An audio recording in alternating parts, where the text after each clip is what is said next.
1010, investigated reported disturbance at Acer Plaza. 10-4 dispatcher, verify address. It's Acer Plaza, repeat, Acer Plaza.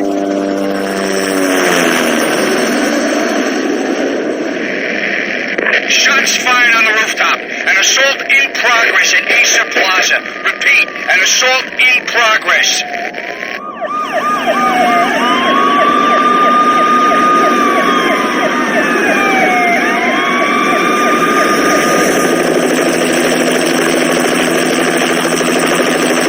It's a war zone down here. 1085 dispatcher, need additional units. Additional units now. Officer in danger. Officer in danger. 10-5, please repeat, 10-5, all units, emergency. Officer in danger, Acer Plaza, repeat, Acer Plaza, all units. They were all dead. The final gunshot was an exclamation mark to everything that had led to this point. I released my finger from the trigger, and then it was over. To make any kind of sense of it, I need to go back 3 years. Back to the night the Payne started.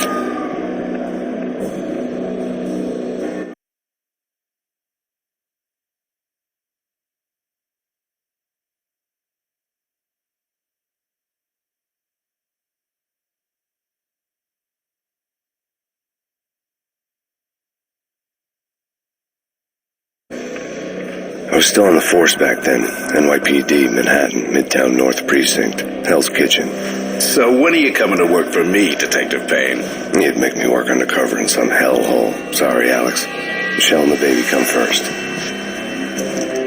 See? My last smoke. It's bad for the baby. That's you, Max. A regular Boy Scout. See, Alex? Still on for poker Thursday night, right? Like taking candy from a baby. Life was good. The sun setting on a sweet summer's day. The smell of freshly mowed lawns. The sounds of children playing. A house across the river on the Jersey side. Beautiful wife and a baby girl. The American dream come true. Honey, I'm home. But dreams have a nasty habit of going bad when you're not looking. The sun went down with practiced bravado. Twilight crawled across the sky, laden with foreboding.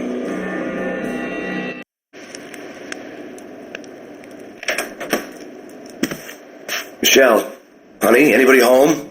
I didn't like the way the show started. They'd given me the best seat in the house, front row center. What the hell? Something ugly had been tattooed on the wall, a map of things to come. It was a poison syringe, a magic tag full of diabolical meanings.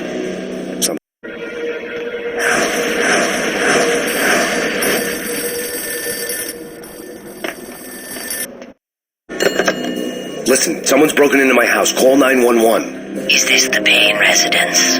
Yes, someone's broken into my house. They're still here. You have to... Good. I'm afraid I cannot help you. Who is this? Hello?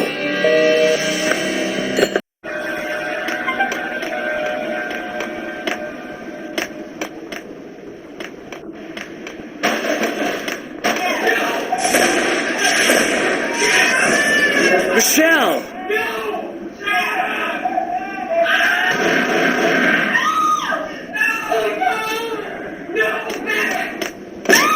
Michelle! Freeze! NYPD, drop it! Coming!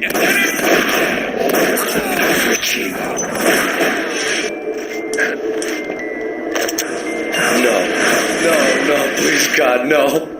The flesh of fallen angels!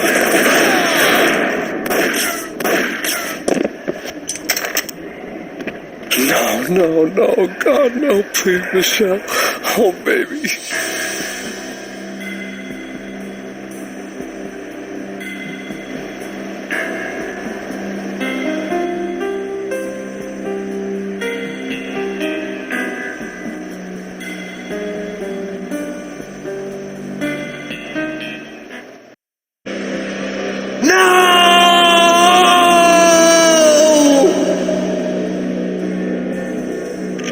That was 3 years ago.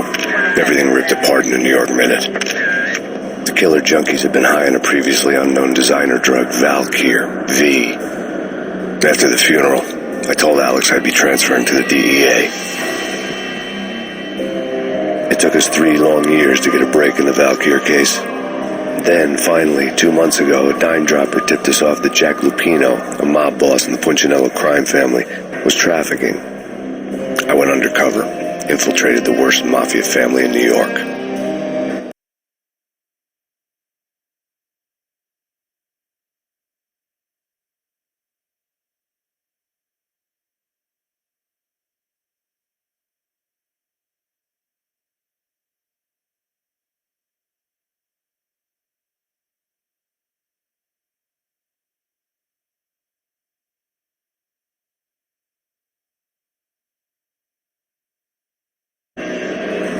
I came in from the cold and the dark.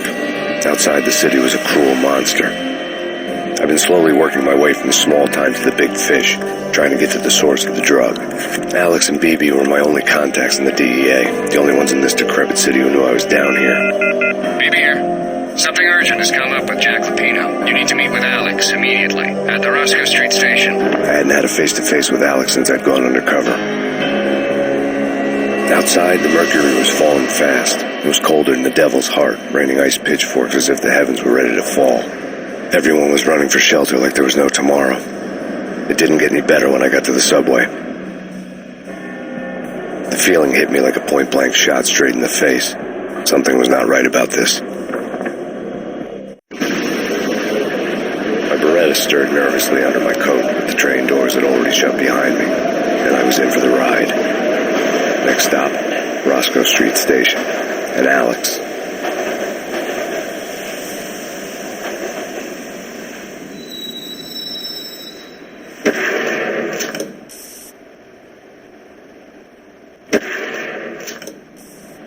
The station was drenched in gloom. Alex was a ghost, nowhere to be seen. I'd have to look for him.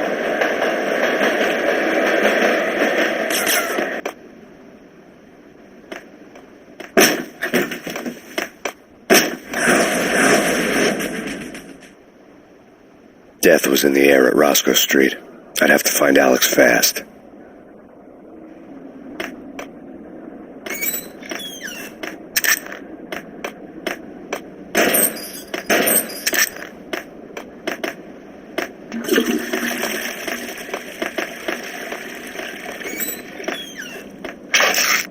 Pills would hold the pain back for a while.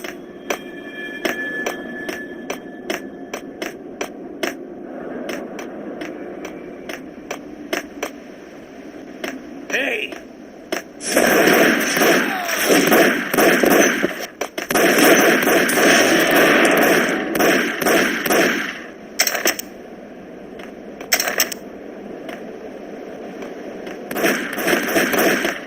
Yeah. Dead, all right. Hold it.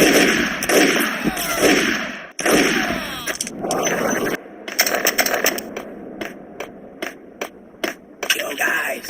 Yo.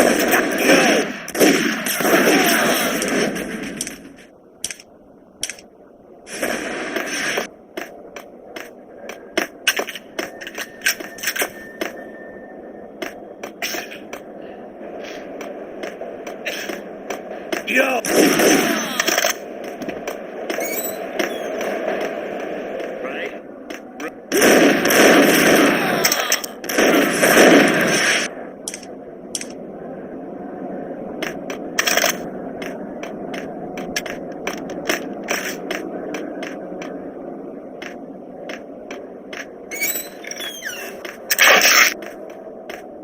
While looking for Alex, I had ended up in the middle of a big-time crime operation.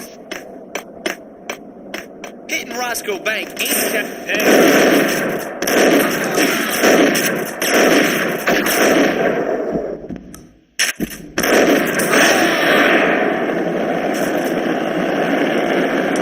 The gate was locked. I would have to find another way to get to the tunnel.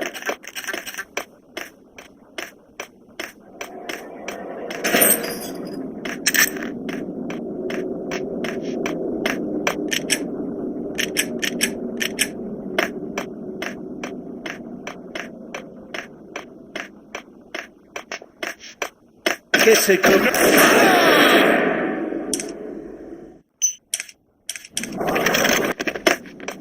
saved me, man. What's going on here? A massacre. These armed thugs just appeared from nowhere. We need to get help. I can make the call from the control room 1 floor up. Can you take me there? Sure, sounds good. Follow me.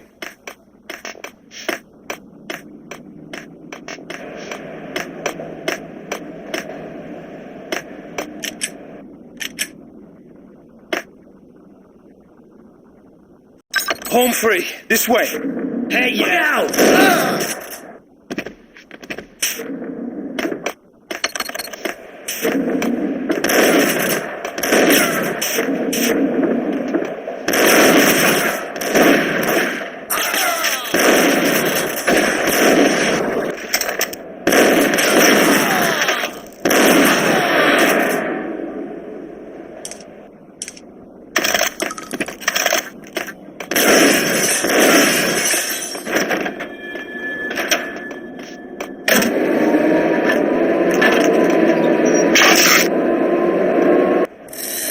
The train lit up like a Christmas tree. Power was back on.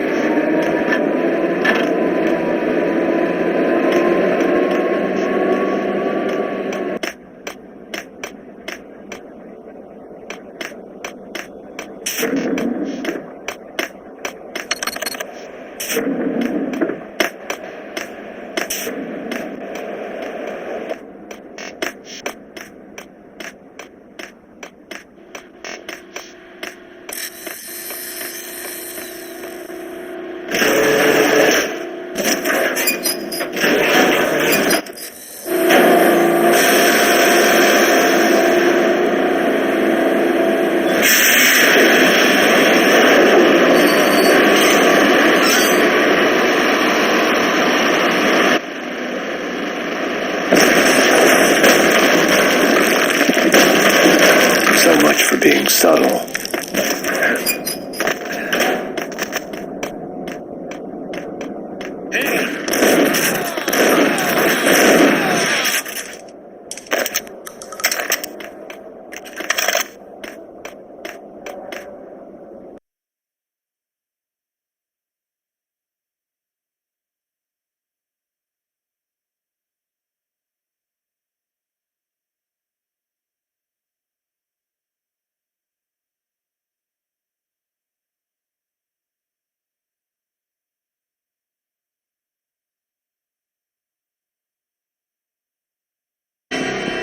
The rusty door led to an abandoned part of the station, closed off since the early 40s. Something big was going down at Roscoe Street. Maybe that's why Alex had wanted to meet me here. Maybe not. One way or the other, I was going to find out.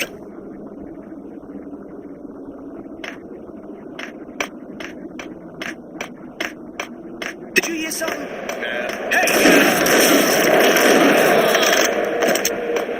Hey, yeah!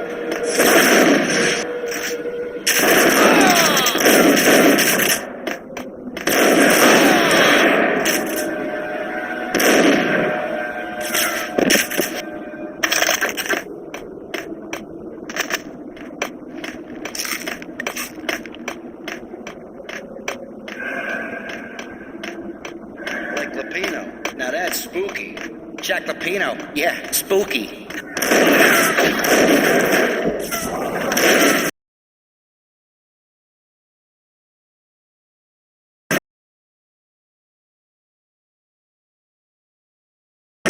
What the hell was that? Hold on there. Give me the detonator. What are you talking about? The detonator.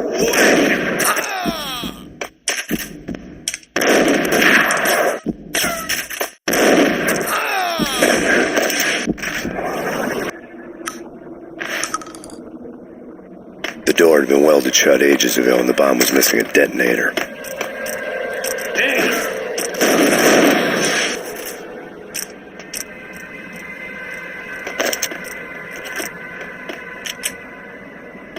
Okay, fellas. The police are on their way.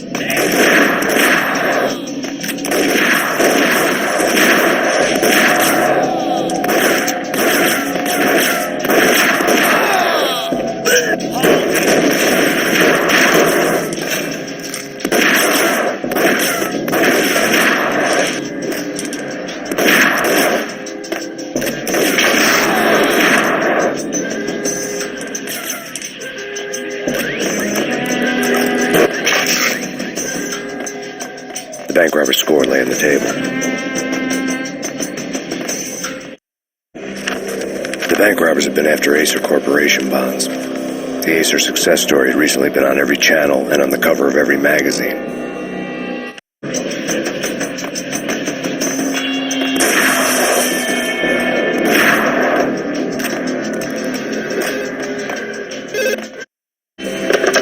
We come to you now live from the crime scene. Who is this? Right back at you. This is Deputy Chief Jim Bravura from the NYPD. You are to cease your criminal activities and surrender immediately. Sure thing, Jim. Me and the boys have been talking, and everyone's real sorry. They'll never do it again. Who the hell is this? Being placed at the scene of a bank robbery wouldn't have tipped the odds in my favor.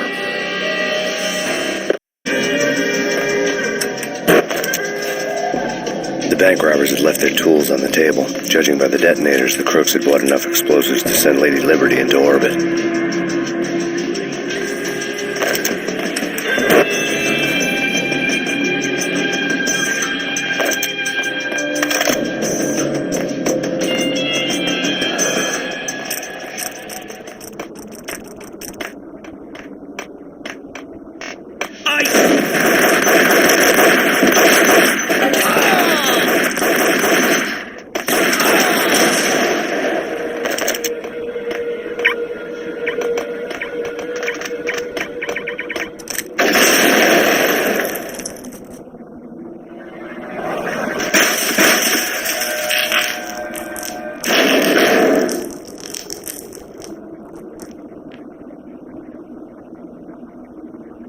Hold it! Max! Jesus, you almost gave me a heart attack! I nearly shot you! Alex, I'm glad to see you. What the hell's going on? There are more corpses here than at the city morgue! It's an armed robbery. A tunnel job straight through the Roscoe Bank vault through the old station wall. Is this why? This is Lupino's gig? This is Lupino's doing? Lupino's men? Really? You sure know how to pick a place? Can you get through? No, it's locked. We gotta get out of here. If it's Lupino, it's... Alex? Alex!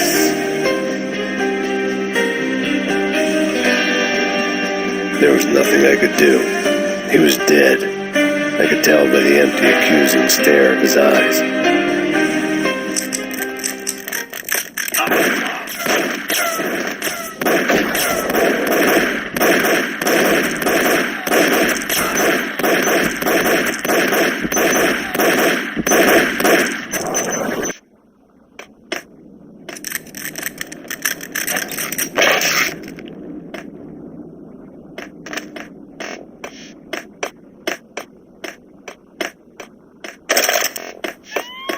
Let's get the hell out of here!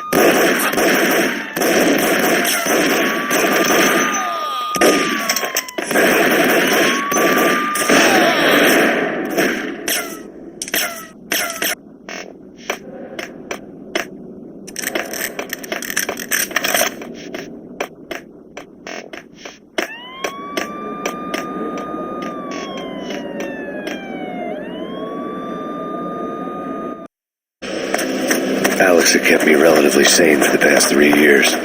Now I didn't know how I felt. Somehow he had stumbled upon something big and ended up stepping on Jack Lupino's toes.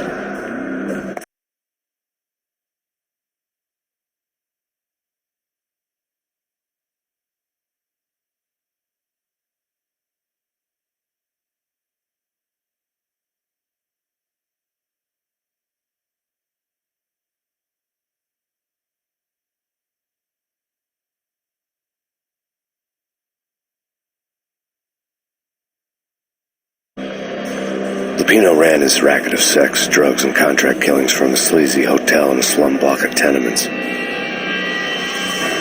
The NYPD was closing in. I could hear the sirens. Their wail was a crescendo. Lupino thought he could get us by taking Alex out and leaving me to take the fall for it. All he had gotten was my attention. I went for the hotel first. It was a sad old thing with flickering lamps and faded colors, cheap mobster punks and tired-eyed prostitutes. I walked straight in, playing at Bogart, like I'd done 100 times before. The place was run by a couple of murdering mobsters with shark smiles. The Finito brothers. Ladies and gentlemen, it's the Payne in the butt. Payne to the max. You're killing me. Did you make that up yourselves, or you get some wino downstairs to come up with it?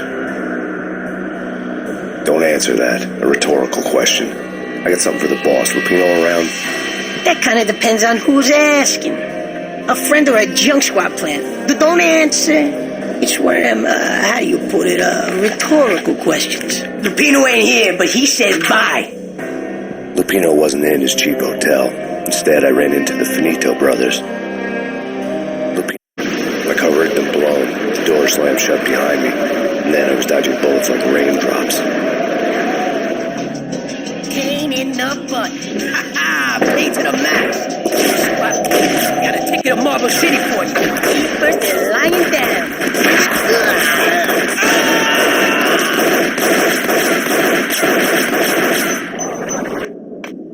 A letter on the desk caught my eye. I had met Lupino only once. The gangster ran all his rackets through his right-hand man, Vinny Gagniti. Gagniti was a high-strung whiner on the verge of breaking apart, like an overamped Energizer bunny. He had the brains to run the business, but he lacked the balls, always falling short, taking his frustration out on underage addicts and call girls. The V deal goes down at your hotel. Jack's exact words, quote, "Vinny, you're in charge of this one," unquote. Rico Muerte's coming to see it through. Anything goes wrong and everybody's gonna get dead. Goes double for you. Treat this guy real good. Anything he wants, you give him. Don't screw this up or you're finito, finitos. A V deal meant added security, locked doors, and lots of nervous thugs with itchy trigger fingers. I'd seen nothing coming in, but that didn't mean it hadn't been there.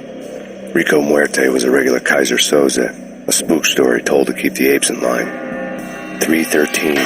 The Finitos had scribbled Muerte's room number on the note's margin.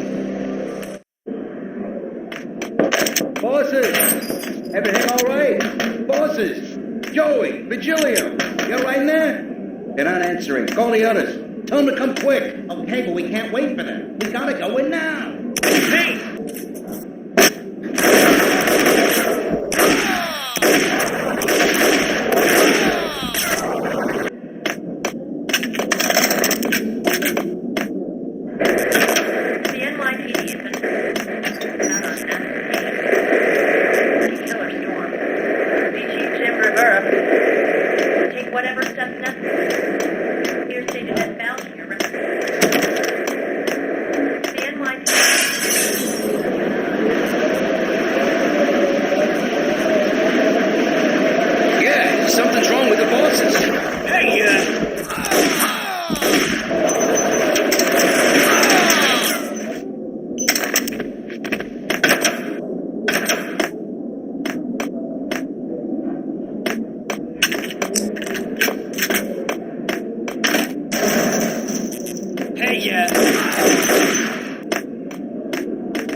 Previously on Lords and Ladies. Lady Amelia, Lucky Valentine asks for the notice.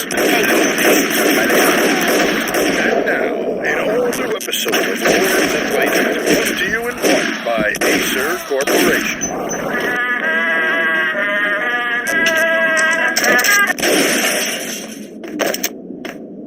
I think I died. V-head junkies could go off without a warning. I had to be careful. You're gonna die. There he is! Get him!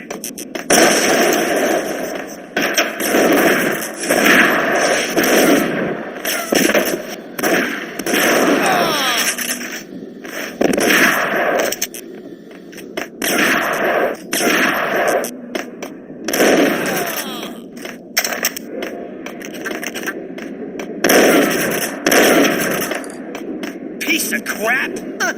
Ooh, careful! Got him!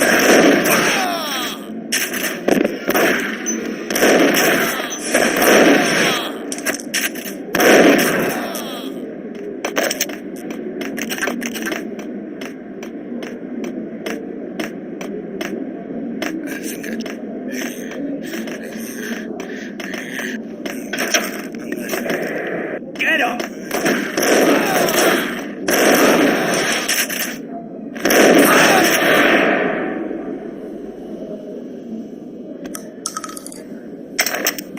I'd found Muerte's room.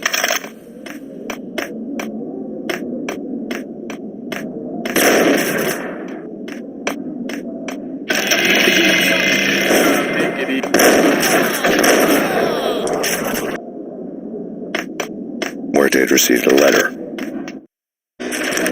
Our investigation had turned up nothing to link Angelo Punchinello, the head of the Punchinello family, to Valkyr. All tracks had ended with Jack Lupino. The letter in Muerte's room was signed by the Don himself. It was the first hint that the Kingpin knew what was brewing inside his syndicate. The trouble you got into after the Chicago screw-up. The Punchinello family bailed you out. You have been waiting for a chance to pay us back. One of our trusted boys has a monkey the size of King Kong on his back. We need your special skills for backup on a major deal. Collecting evidence had gotten old a few hundred bullets back. I was already so far past the point of no return I couldn't even remember what it looked like when I had passed it.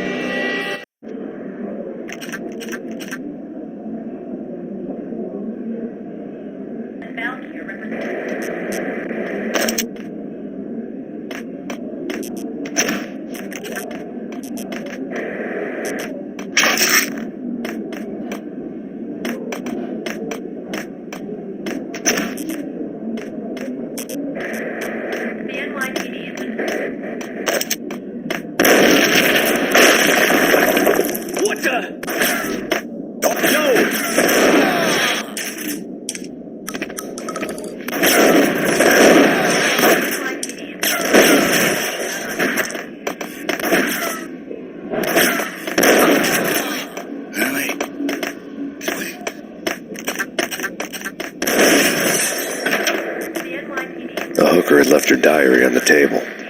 The diary belonged to a hooker named Candy Dawn. The read would have made a vice cop blush.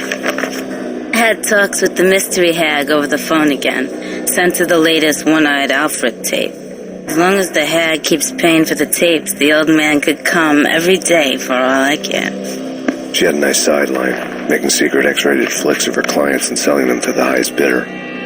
It would get her killed if her V-fix for the day didn't do it first.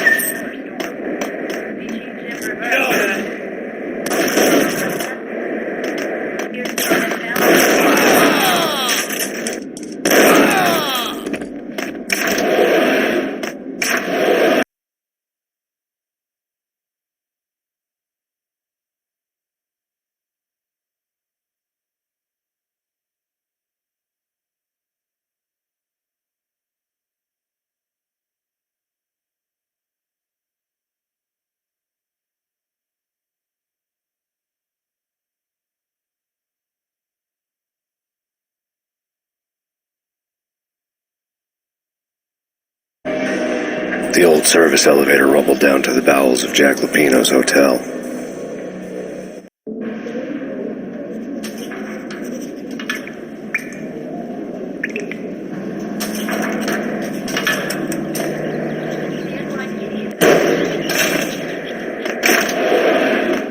It was freaking crazy. The cops were doing a full-scale siege next door. Whack the sucker!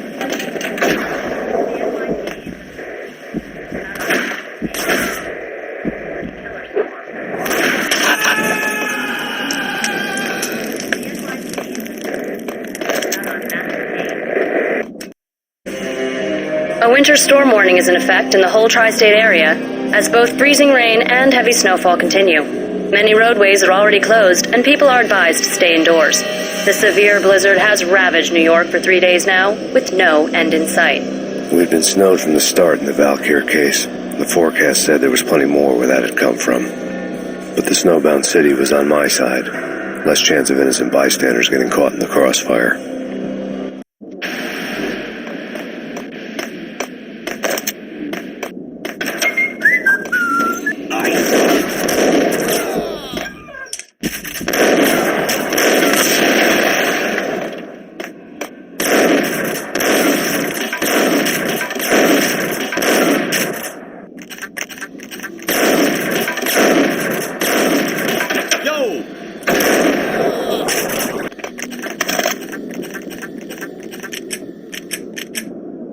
Exhibit number 1, a newspaper. A dead man tied to a chair lay on the boiler room floor. Captain Baseball Bat Boy has an unbeatable track record in superhero death matches. But a six-pack of root beer gets me every time. The murder weapon was a baseball bat, now lying in a pool of drying blood next to a newspaper folded open on a Captain Baseball Bat Boy comic strip.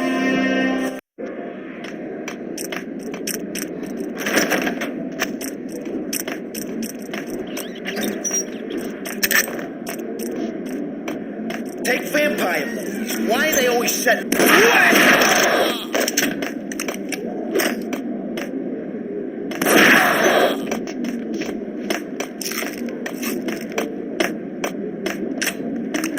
Get with the guns. Trust me, you don't want to piss Muerte off. Gentlemen, let's do business. Green for...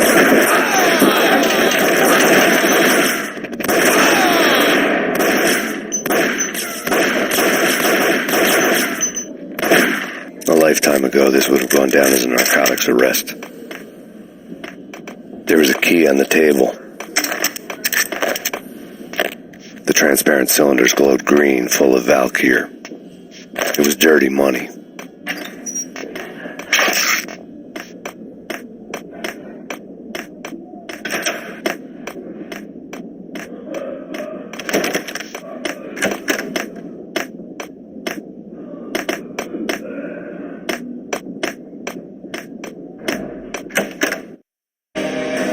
Two mad dog killers, ready to murder each other. They step into the next room, and I'm thinking, now they're gonna do it. But no. They sit down in front of a TV and solve their differences with a kung fu fighting video game. I tell you, Candy, I was so depressed, I strangled them both with the video game cables. Oh, Rico, you're so bad. I am, ain't I?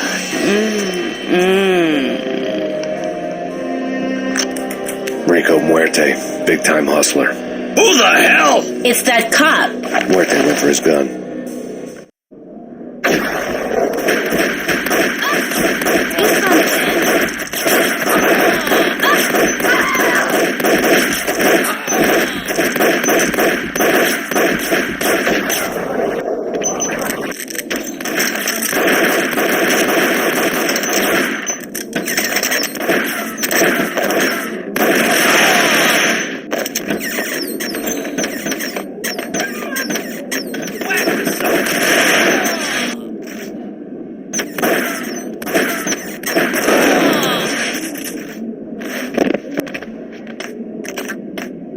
The antique switchboard was still in use. There was an old telephone switchboard in the back room of the reception area, the kind that made phone tapping child's play. It wasn't hard to picture a fat pimp sweating with headphones on, listening to his hookers talk dirty and fake orgasms over a web of party lines, the blood veins of New York. Right now there was a different set of moans and groans going on. Boss, good evening. This is Max Payne. He came, started capping us. He killed him. Are you freaking kidding me? This is one lousy cop. You better be freaking kidding me. Whack him. What's the freaking problem? Hello? Answer me. Hello? The word was out. A deadly virus released into the city's corrupt circulatory system. Something wicked this way comes. Max Payne at large.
Turn around, walk away, blow town. That would have been the smart thing to do.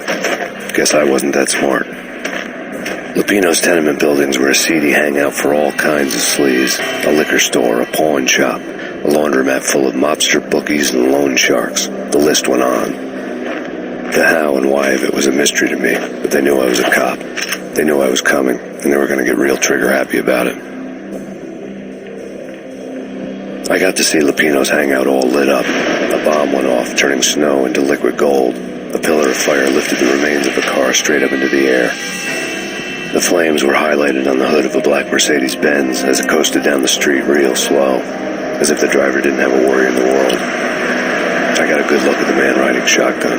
It was Vladimir, the head of the local Russian mob, the fly in Don Punchinello's soup.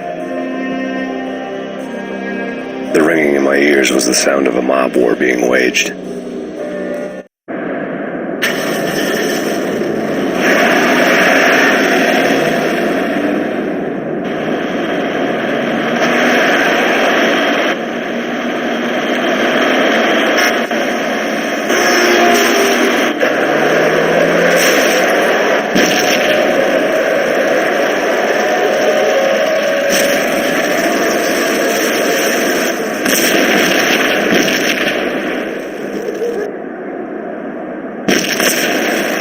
Exploded inside the closest slum building. It was a lucky break.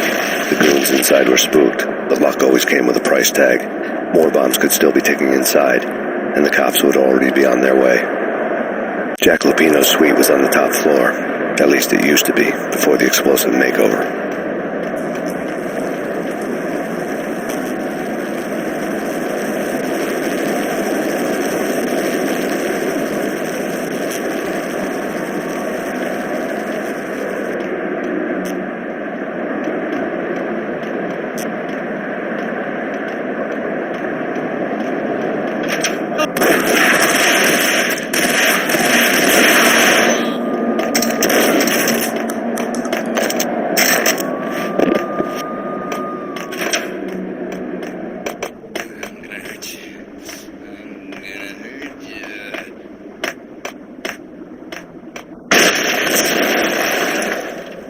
The building was rigged with explosives.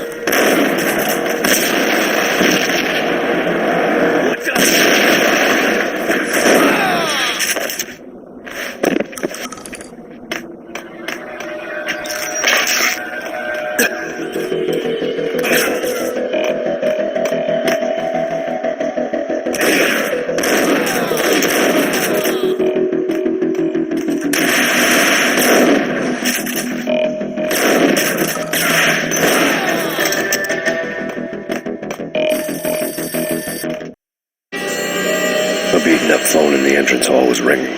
It could have been just a junkie in need of a fix, but it turned out to be something more sinister than that. Am I speaking to Mr. Payne? Who wants to know? My name is Alfred Woden. You must hurry. The police are on their way. Tell me something I don't know. They know you're there. How? And what's it to you? I will contact you again. The cops arrived, sirens singing in the off-key harmony of a manic-depressive choir. I had a few minutes while the SWAT team would go through their usual routine. By the time they busted in, I needed to be long gone. Max Payne, this is Deputy Chief Jim Bravura from the NYPD. Drop your weapons and come out with your hands above your head. Shit, got him.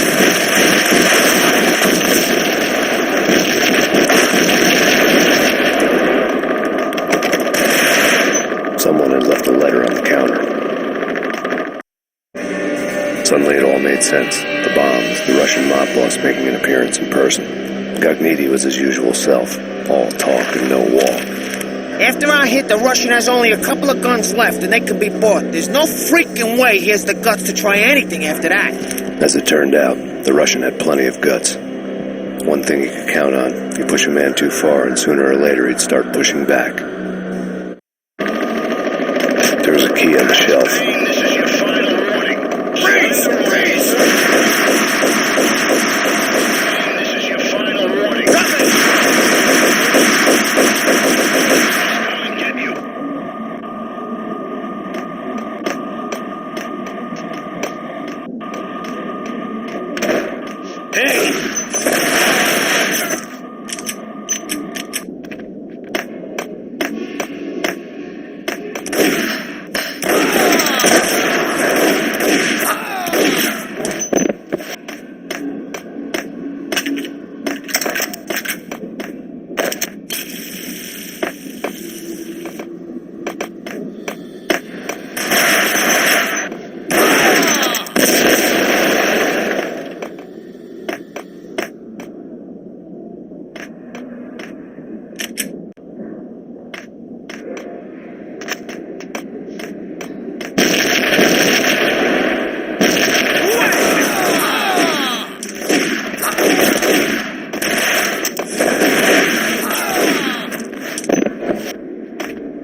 bombs that destroyed all the stairs up to Lupino's office. The alternate route led there by way of adjoining rooftops.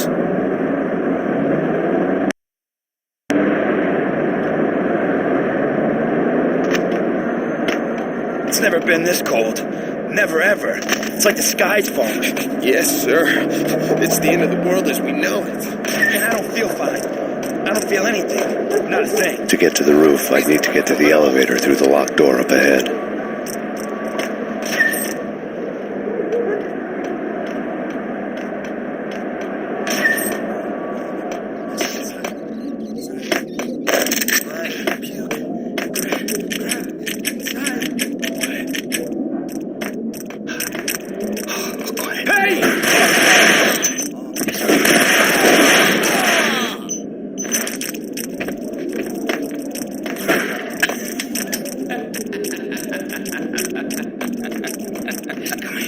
Hold it!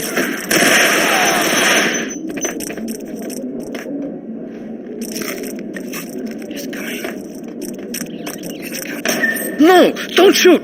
You know the clowns at the laundry? Me? No. You're no good to me then. What? No, the laundry, yeah. I know him, yeah. Get me in there. Okay.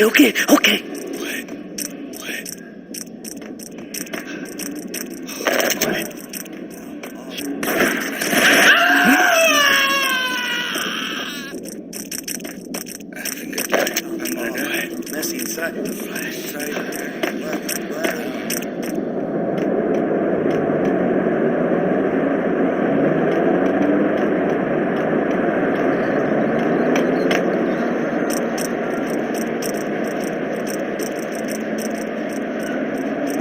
It's me. Open up. Let me in, quick. Not so fast. The password. John who? Come on. Oh, okay, John Woo. All right. Come right in. It's a trap. It's Payne. It's Payne!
New York City is in crisis tonight, with reports of Valkyrie-related gang war in the streets of the Bronx.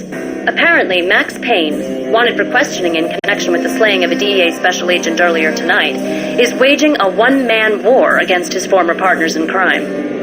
Among the list of casualties so far are notorious mafia members Joey and Virgilio Finito, as well as Rico Muerte, himself a fugitive from the law, and a suspect for several murders in the Chicago area. The NYPD has been placed on full alert. A citywide APB has been put out on Max Payne. Deputy Chief Jim Bravura has promised to take whatever steps necessary to bring him to justice. What those steps may be remains to be seen. For CNN TV News, this is Kira Silver.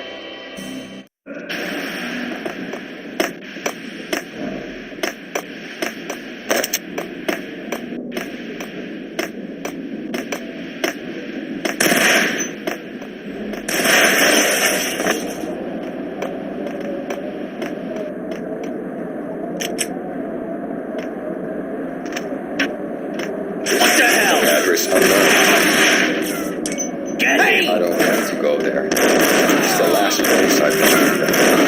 But that's where I always am.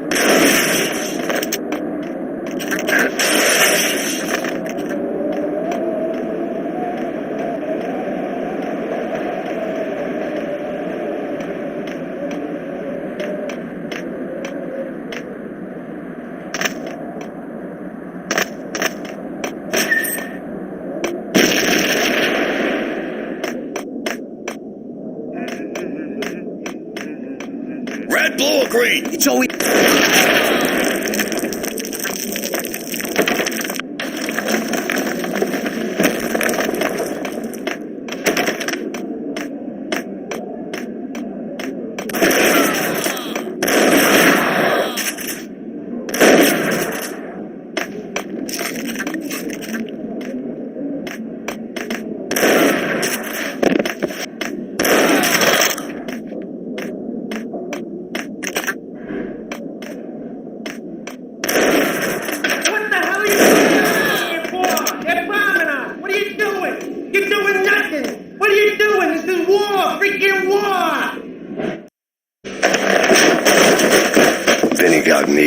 Just the man I've been killing to see. Payne? Freaking Fed! I knew from day one there was something screwy about you. What do you think you're doing? You're a freaking cop. You ain't got squad on us. You can't just come in here waving your piece like it meant something. Yeah! Oh my God! Oh God, you shot me! Ah! You're dead, Payne! What the hell are you waiting for, you apes? Kill him! Kill him! With pleasure, boss. Gugnetti bailed. I made like Chow Yun Fat.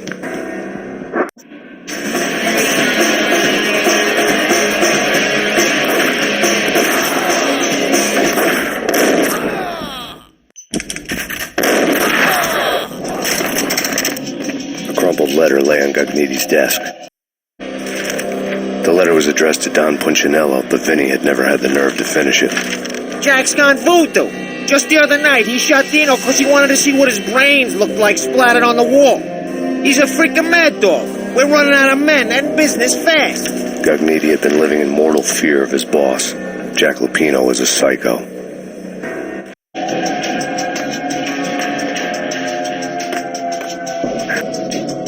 Vinny Gugnetti was running scared. He could run, but with a bullet in his stomach like a broken bottle of Tabasco, he was quickly running out of time. He knew where his boss was, and I wanted to square things up with Jack Lupino. Gugnetti would be moving fast, but it's fear that gives men wings.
catch him, I'd have to follow his lead.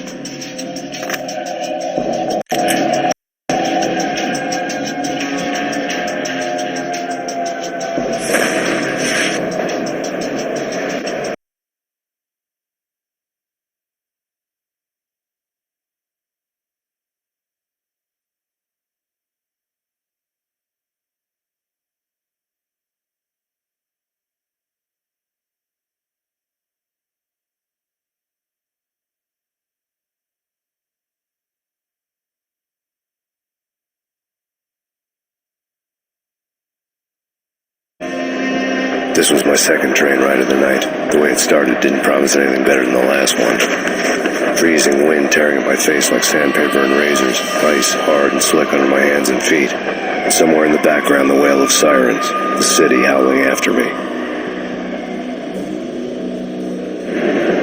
New York sped by in fast forward, dark rooftop water towers and a dead forest of antennas and chimneys, all a blur. When the train he was riding slowed down, Cogniti made his move.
We're gonna be rich.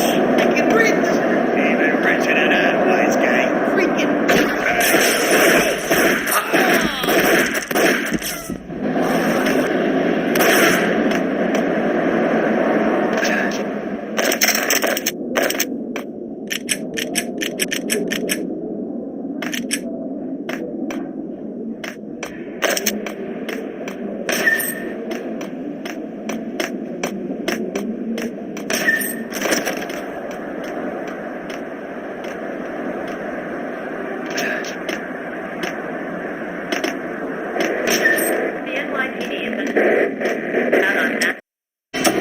Max Payne has nowhere left to go. We are very close to capturing him. You'll get a full statement then. Right now, I've got better things to do, ma'am. That was Deputy Chief Jim Bravura from the NYPD with no further comment at this time. Apart from his suspicious food habits, I figured Bravura to be one of the good guys. Fate had just dropped us on different sides in this. But when it came to capturing me, he was way out of his league. I had already ditched the cops a couple of rooftops back. For now.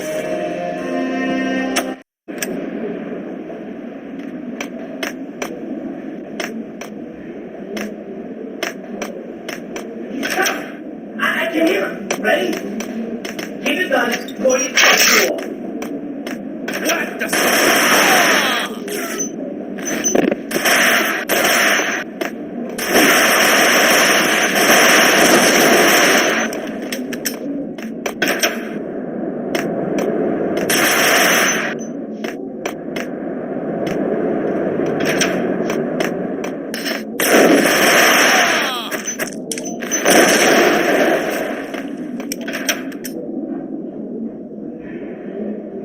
Open, goddammit! Payne! I'll kill you, you lousy freaking cop!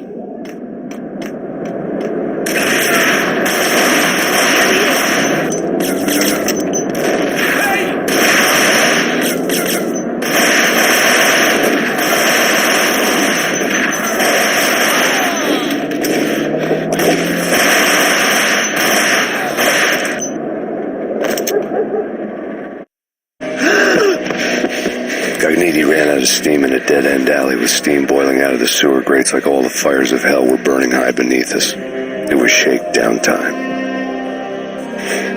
Where's Lupino? Screw you! Bad start, Vinny. Police brutality! I rate pretty high on that. You can't just hurt me in cold blood? Just keep telling yourself that. Listen good, Candyman. I'm not going to be anybody's fall guy. I want to know where your boss is hiding. There was no glory in this. I hadn't asked for this crap. Trouble had come to me in big dark swarms. The good and the just were like gold dust in the city. I had no illusions. I was not one of them. I was no hero.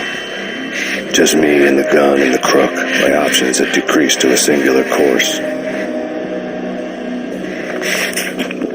I'll tell you, just don't hurt me no more. Lupino's at Ragnarok, the nightclub. Book me, take me in the home into the freaking jail, just don't hurt me. Your rights will be read at your funeral.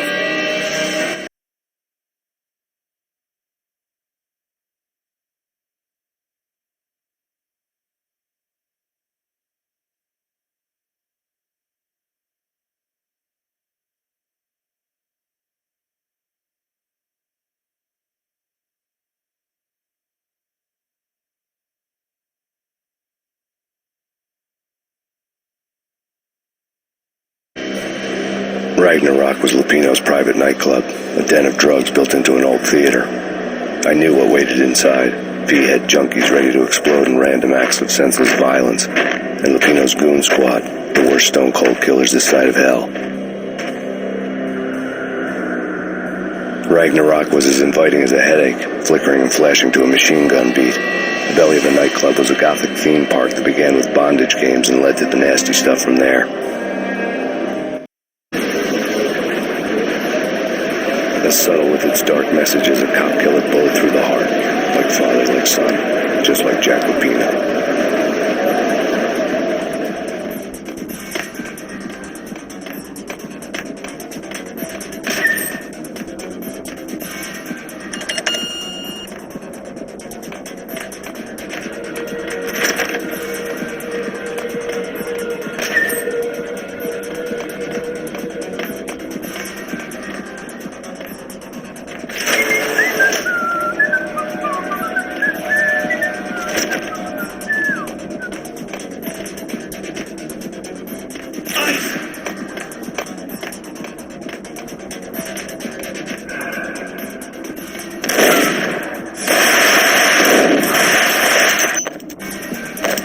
book had never been a bestseller. Given the setting, I was surprised to find that somebody had been passing time reading. The paperback was entitled The Age of Murder and Storm. The blurb on the back mentioned Norse mythos and Ragnarok, the end of a Viking world with a terrible winter that covered the earth in ice, when vile crimes were rampant and all humanity lost. I could see how somebody impressionable might get it into their head that we were at the end of time. I was also beginning to see what the nightclub and its owner were all about.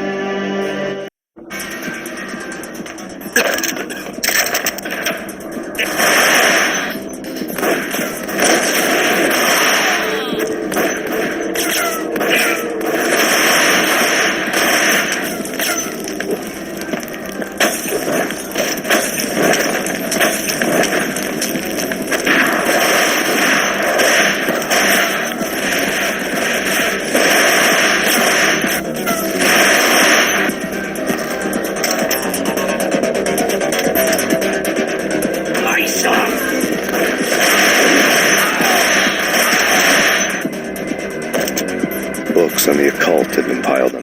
The room was stacked with light reading, such as Necronomicon, Witchcraft, and Paradise Lost. Old exotic titles like Malleus Maleficarum and De Umbrarum Reini Novum Portus. Books with pentagrams on their covers, all dealing with the occult and the infernal, lying between stacks of horror videos and a couple of Ouija boards. The only thing I could take seriously was the thought of Lupino taking it seriously. He had been spending a lot of time getting intimate with the guy downstairs.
Karaoke never was my scene.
What the hell?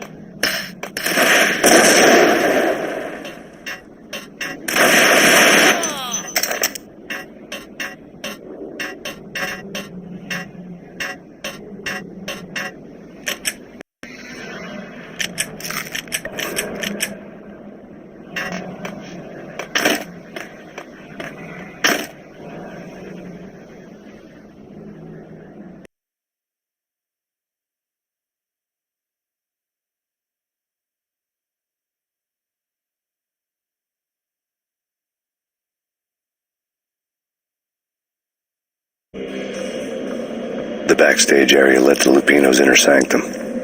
The hot air inside was like an invisible wall, thick with incense and something else, a sickly sweet smell that made you gag.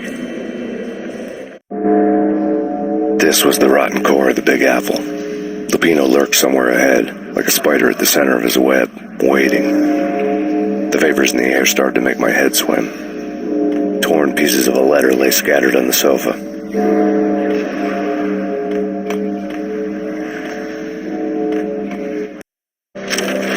Punchinello had threatened Lupino in writing. The note had been torn to pieces, bloody fingerprints all over them. Don't want you to think that one of my boys is not playing with a full deck. Shape up, Jack. We are running a business here. I'd hate to send a trio to strong-arm you. The trio were the Don's notorious henchmen. It was obvious that Lupino hadn't been intimidated by the threat. Lupino's notes covered the table. Jack Lupino was crazy, all right. The table was scattered with notes of demented arcane nonsense written in rusty blood, a mishmash list of demons, devils, and dark gods evoked.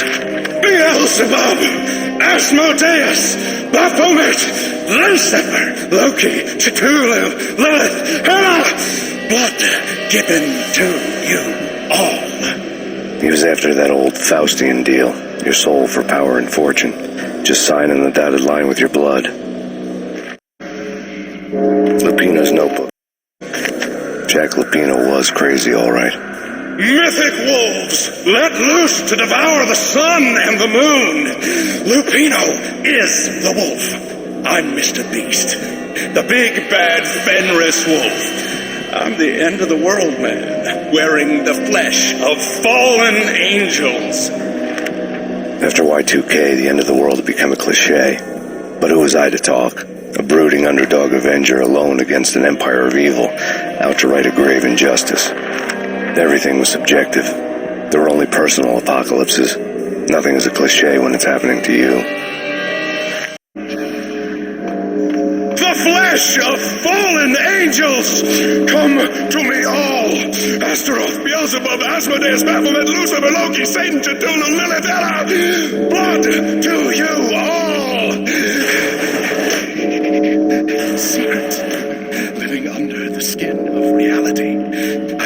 the corruption of flesh.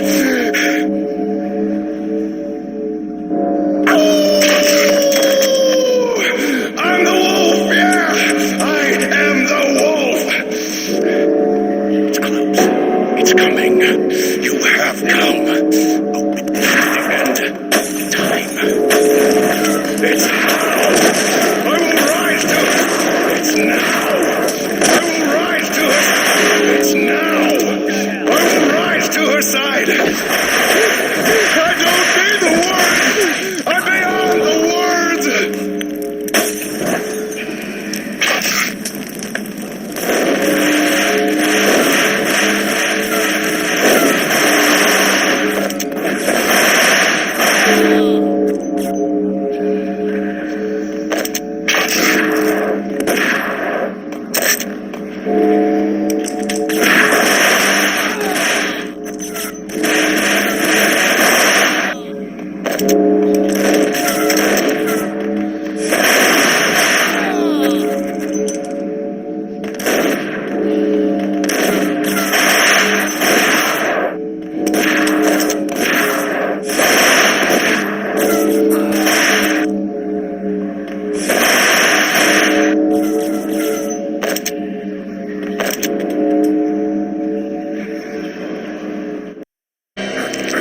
I had known there'd have to be a catch in it somewhere, and this one was the Empire State Building of catches.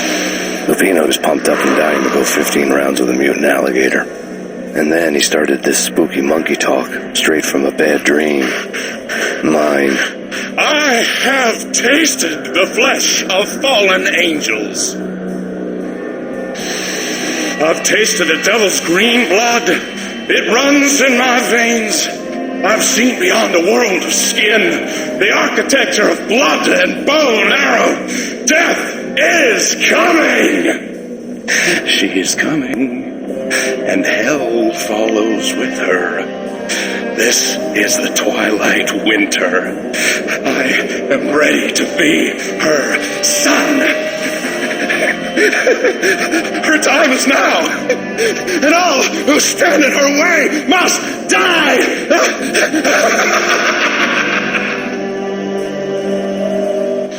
Die!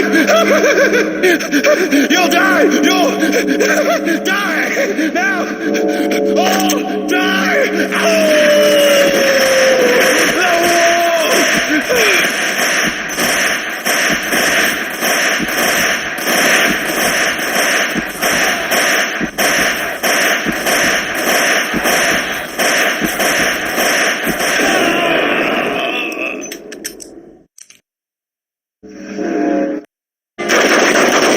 Finally went down. I wanted to make real sure he'd stay that way. V was a bad monster. Turned them into friggin' zombie demons from outer space. I think he's dead already. Huh? And that's when it happened. But dead or not, you've got the wrong guy. In stepped this knockout femme fatale, holding a gun to my face. I returned the favor.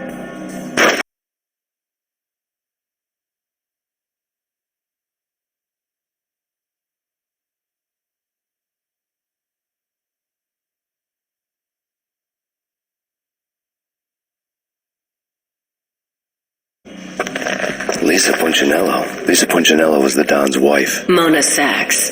Lisa's evil twin. Your safety's off, evil twin. You might hurt someone with that gun of yours. Lisa's the damsel in distress. I'm the professional. I'd blow you away without batting an eye. Sure, and you can check out my credentials splattered all over this joint. Jack couldn't have framed you. Not the state he was in. We're after the same slime bag. Angelo Punchinello's the one who murdered your friend and framed you with it. You know this for a fact. I've got my sources. I don't have a clue these days. I just shoot them as they come. Who put a contract on the Archfiend? This one's mine. I hate the guts of that sadistic wife-beater. Why not pool our bullets for this one? I thought you'd never ask. My finger was starting to twitch. How do you like your whiskey? I'm easy, as long as you don't try to slip me a Mickey. You're a real angel, Max. It was good stuff. Tasted sweet as honey going down. Nothing personal. Get whiskey going berserk and getting Lisa killed.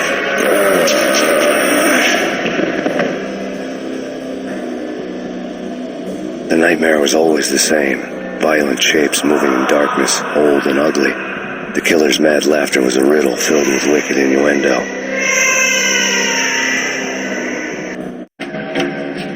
Somewhere, the baby was crying.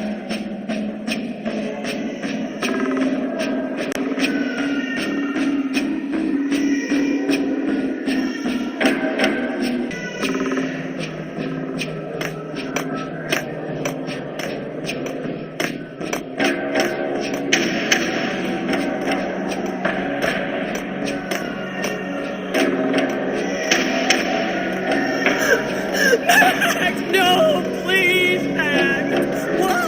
I didn't mean to. I'm sorry.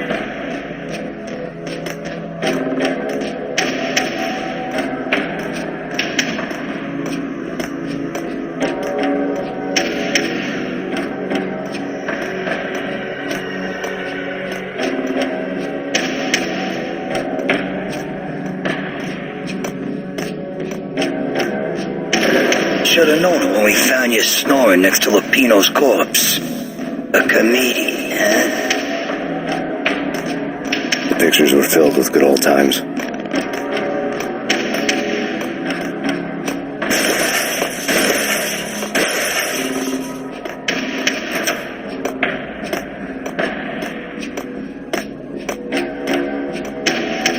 I really love to watch cartoons. Captain Baseball Bat Boy's my favorite.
All I had was Niagara's bat, sticky with my own blood.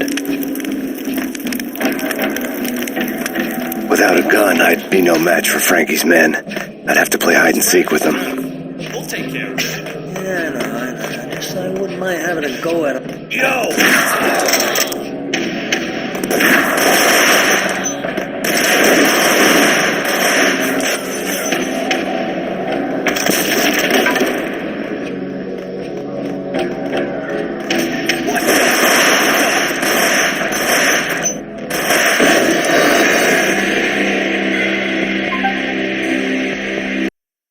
All I had was Niagara's bat, sticky with my own blood.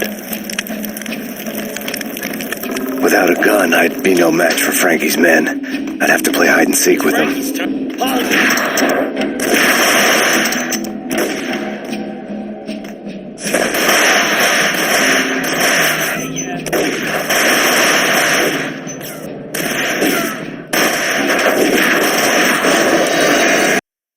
All I had was Niagara's bat, sticky with my own blood.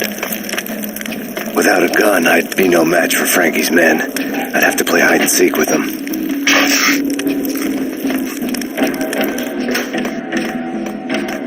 It's Frankie's turn. We'll take...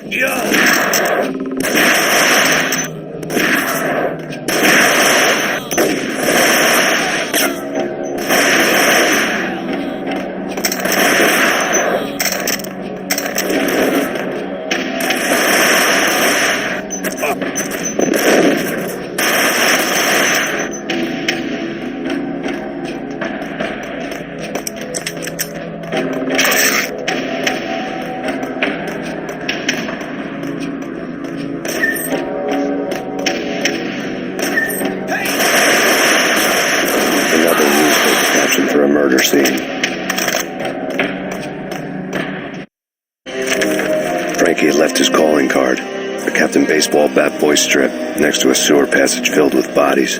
You'd better not mess with Captain Baseball Bat Boy. Even my arch enemy, Bicycle Helmet Girl, swoons at the sight of me. Aha! There were enough corpses to put a mass murderer to shame.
Things were fast going from bad to worse.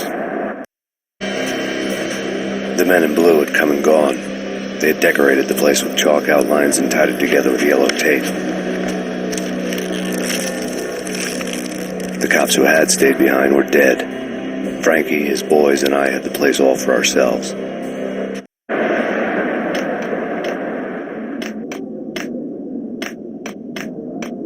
Just forget about it. Just forget about it. Hey, just forget about it. That crazy witch, you should have heard her. She was a real scream when the boys caught her trying to cap the Don. Oh, that's friggin' bad. To the trio? That's even worse than what Frankie's doing to that poor bastard downstairs. She's gonna take a long time to die. The mobster muscle on the phone was talking about Mona. Punchinello's trio were nothing but bad news. It's Payne.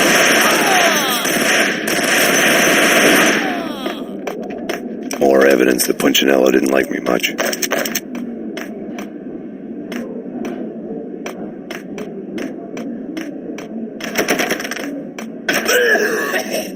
Yo!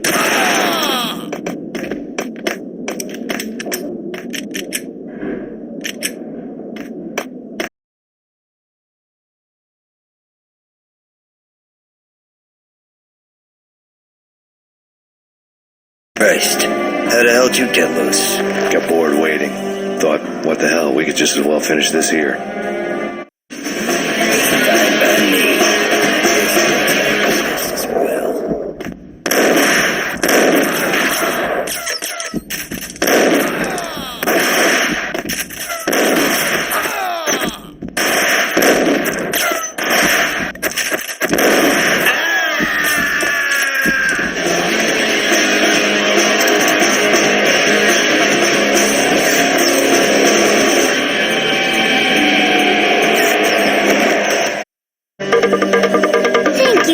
You've been a lovely iron. Had enough? I don't play with girls anyway. Unfair! I spotted the tail as soon as I left the hotel. A big black Mercedes. I'd seen the car before. That time it had heralded impressive explosions. Vladimir was back. Bang! You're dead, Max Payne. I might have laughed if I remembered how. What's this supposed to be? Cops and robbers? Look, you want something with me? Get in line. Peace, man. Relax. You know you are a real news item. Armed and dangerous. I am going to make you an offer you can't refuse. I've always wanted to say that. It's a bum rap. I've been framed. Well, that's a moot point. Whatever you did or did not do, I'm sure you had good reason for doing it. Want to hear me out? I'm listening.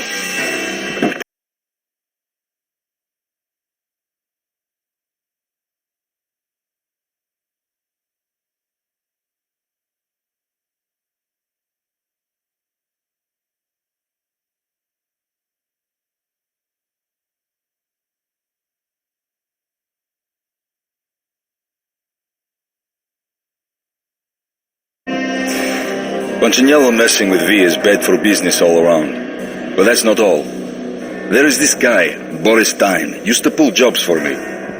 He's the captain of the cargo ship Charon. Now the bastard turncoat has gone over to the other side, Punchinello's. The ship's loaded with high-res hardware, guns, my business. If Punchinello gets hold of that cargo, he's won and I have lost. And you'll have your work cut out for you. If you want to get to Punchinello, you'll need heavy-duty persuaders. I am just the man to get them for you. Change the ship back under my flag, maybe pop 2 in the traitor Dime's head while you're at it. You'll get enough guns to start the apocalypse. You in or out? Let's get this show on the road. Vladimir was one of those old-time bad guys with honor and morals, which made him almost one of the good guys. None of us was a saint. The Brooklyn riverfront was a maze of rusty containers, sharp-boned cranes looming up from the snowstorm. On a night like this, you couldn't help but think of the dark army of dead men sleeping with the fishes, cement shoes in line. No minotaur lurked in this labyrinth. But somewhere out there, on the clanking deck of his cargo freighter, the skipper of the K-Ron was waiting, like the ferryman of the River Styx.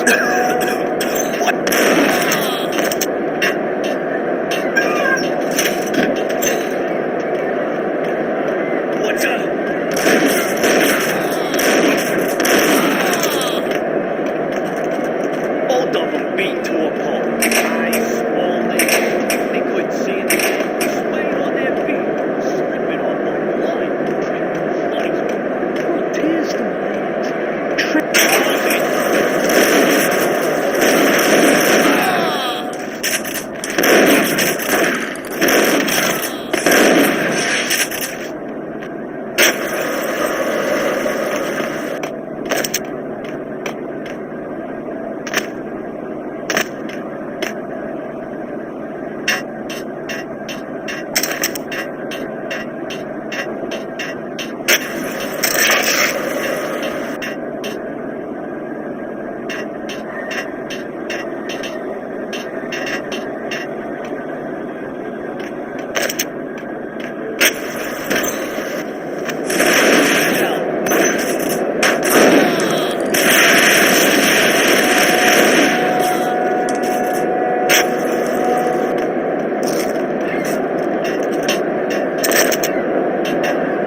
found Boris Dime's ship.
Rust had crept over the side of the cargo steamer a long time ago. Boris Dime would be on board. I'd have to smoke half of his crew to even get near the gangplank. Guns were probably being kept in the hold, buried amidst the rats and oily water.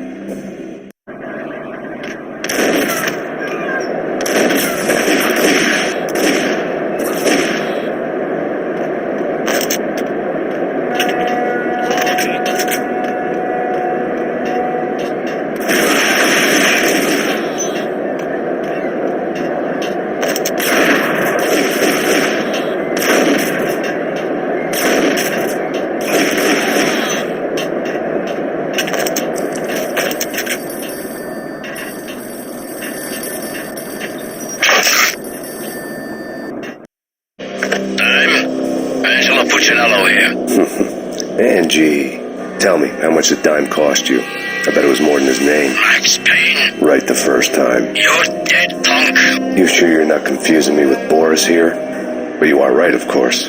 Pretty soon we should get together and have a talk. You son of a... Pissing Punchinello off was a dangerous game, but when people get mad, they make mistakes. I should know. That's where I wanted Punchinello, mad enough to trip over his own feet, preferably into a grave.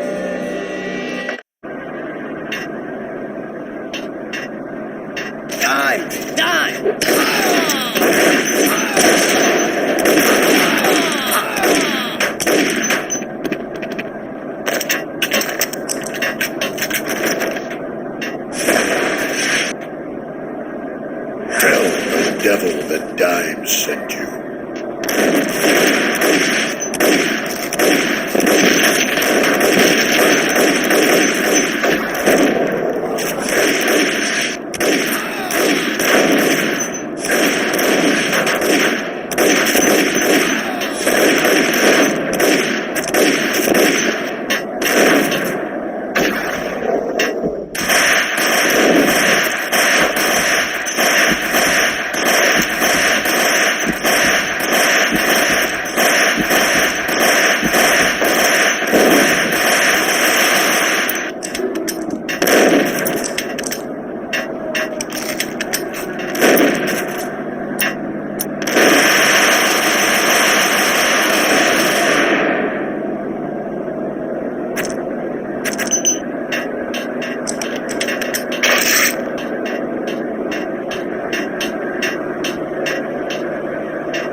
you get everything you need?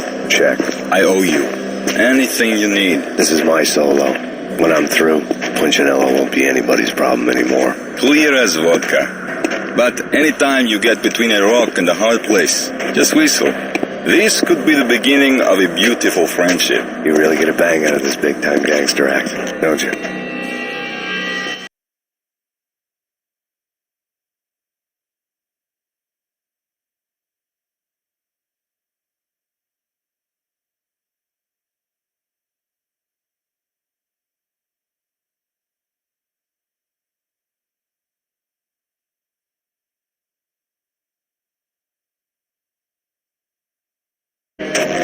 Even with all this firepower, I figured I couldn't get to Punchinello at his manor.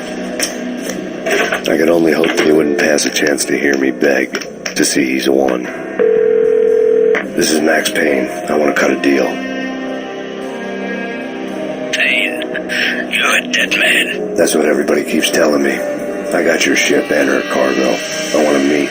No pain, no gain. Capiche? You know my restaurant? Yeah, I know it. Wow. Punchinello's restaurant had seen better days. Snow was falling like ashes from post-apocalyptic skies, but that was outside. Things would soon get hot in the Don's restaurant. I knew it was a long shot, Angelo Punchinello actually showing up, but there was no crime in hoping.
Was mutual. He was trying to put out my flames with gasoline.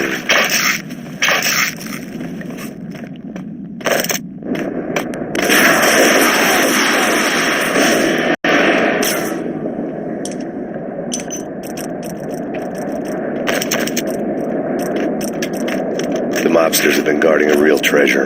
The way out of this disco inferno.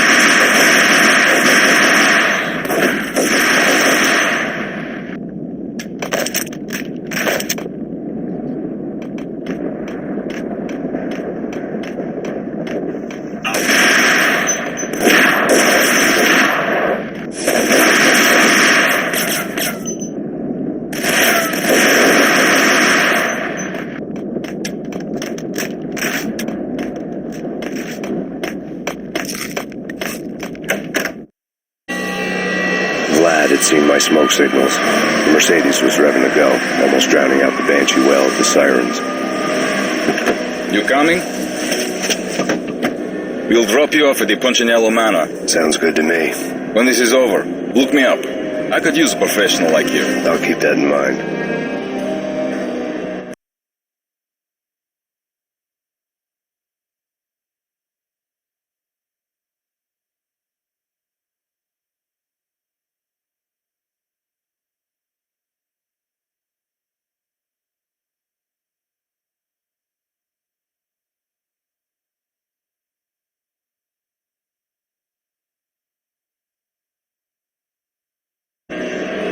The night groaned with cold. The garden lights flickered nervously. In their light, the falling snow was dead white before the darkness ate it up. I had heard the stories. The trio were mad dogs. They'd have hung the heads of their enemies over the manor gates if the capo had only let them. Punchinello wanted Payne. He'd see the pain.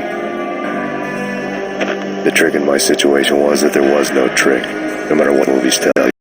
No secret mantra. No roadmap. It wasn't about how smart or how good you were. It was chaos and luck. And anyone who thought different was a fool. All you could do was to hang on madly, as long and as hard as you could. Someone had graciously left the back door open for me and killed the guards. My money was on Mona. I knew the trio would be standing between me and Punchinello. I had read their rap sheets, thick as phone books. No one would be walking out of here alive. The numbing cold of the broken night had followed me in. Upstairs, the trio tangoed down the manor halls to the silent rhythm of their murderous hearts. The blood of their victims rust on their lips. Vince Mignano, Pilot Providence, a.k.a. Big Brother, and Joe Deadpan Salem. The pistol was a frozen lump in my hand, piercing the skin, gnawing me to the bone. In death, the thug had been promoted to messenger. Someone hadn't enjoyed the Don's hospitality. Someone with a flair for the dramatic. Someone who had let herself out of a locked cell and passed a couple of armed guards. My thoughts were on Mona again. I could only hope she was a good enough gambler to walk away while she was still winning, before she'd run into the trio.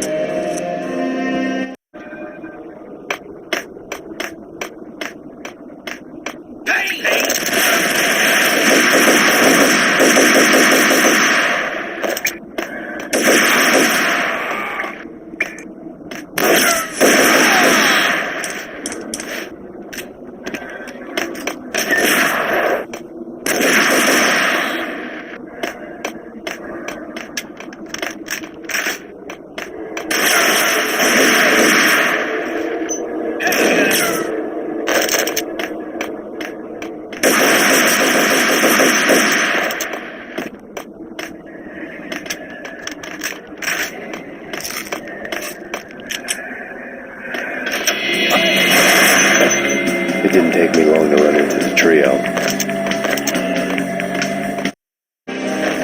The word on Lisa Punchinello was that she was a bit of a witch. The tarot cards on the kitchen table fit the picture. They weren't my kind of cards, but I was willing to take a crack at the hand Mrs. Punchinello had dealt. The first card was the tower. Maybe that was supposed to be the manor. It got easy after that.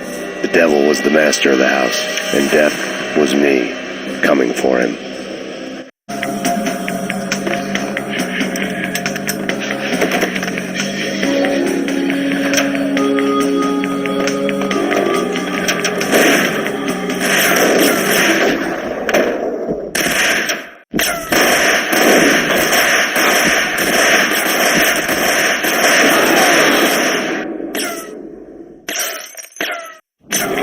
One down, two to go.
This will stop anything incoming.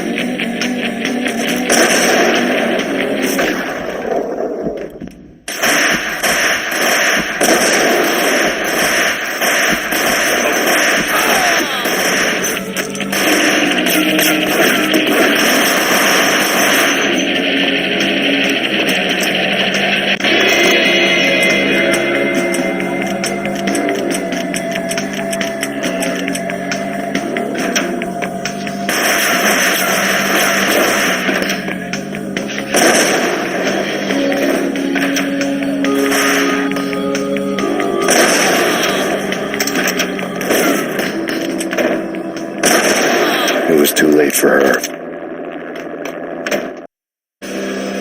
You're a real angel, Max.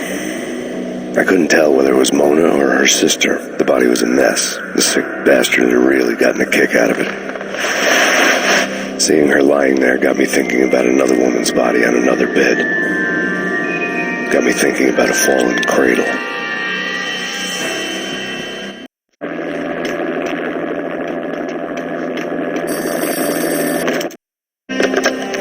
Max Payne. Talk to me. Alfred Woden. You've got company. An armed helicopter just landed on the manor grounds. You must hurry. The more the merrier.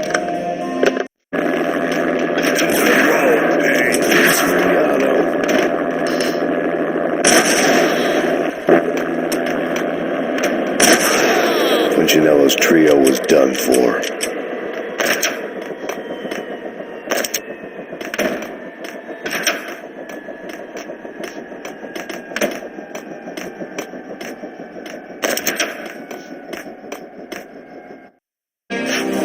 Outside my door.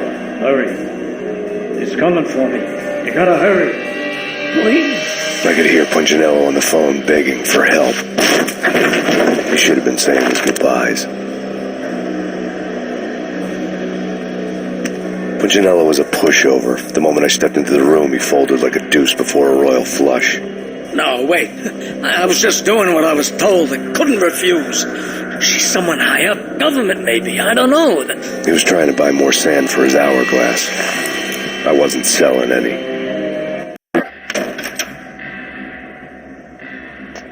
No, I told him not to.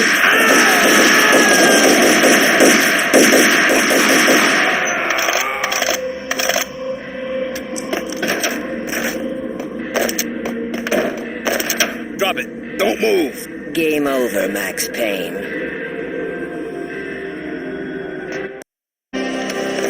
I could tell when I was outgunned. It was time to take another beating. The mystery witch was a real barracuda. Trouble on dagger heels, a smoking assault rifle in her hand, and an army of killer suits behind her. How sweet. I get to kill two birds with one stone. Sooner or later, it was going to catch up with you. Mr. Payne, it's time to show you the benefits of my brew. Be a good boy now. You'd find that Lady Luck was really a hooker. You were fresh out of cash.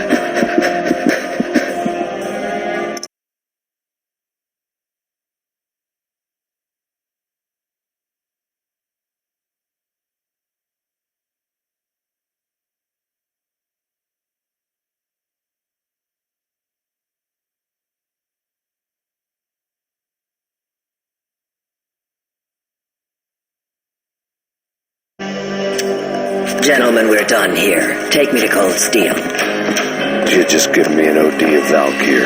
I could feel green fire eating my brains. They turned to steam. They did a fade on me.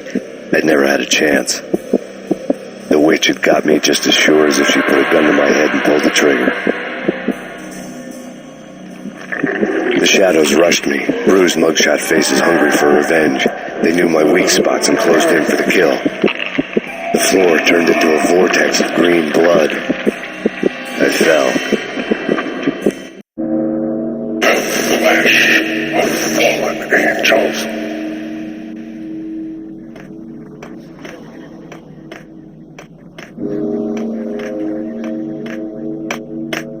Who's there? Max? Max, is that you?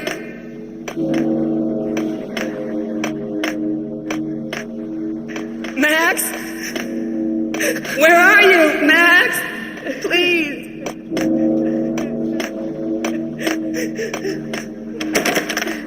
No, please, Max, no. I'm sorry.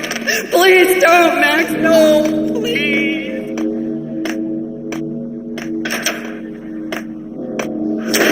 Max? Where are you, Max? Please. The letter was staring at me.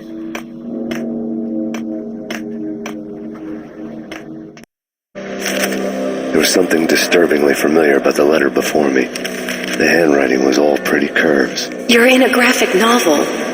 The truth split my skull open, a glaring green light washing the lies away. All of my past was just fragmented still shots, words hanging in the air like balloons. I was in a graphic novel. Funny as hell. It was the most horrible thing I could think of.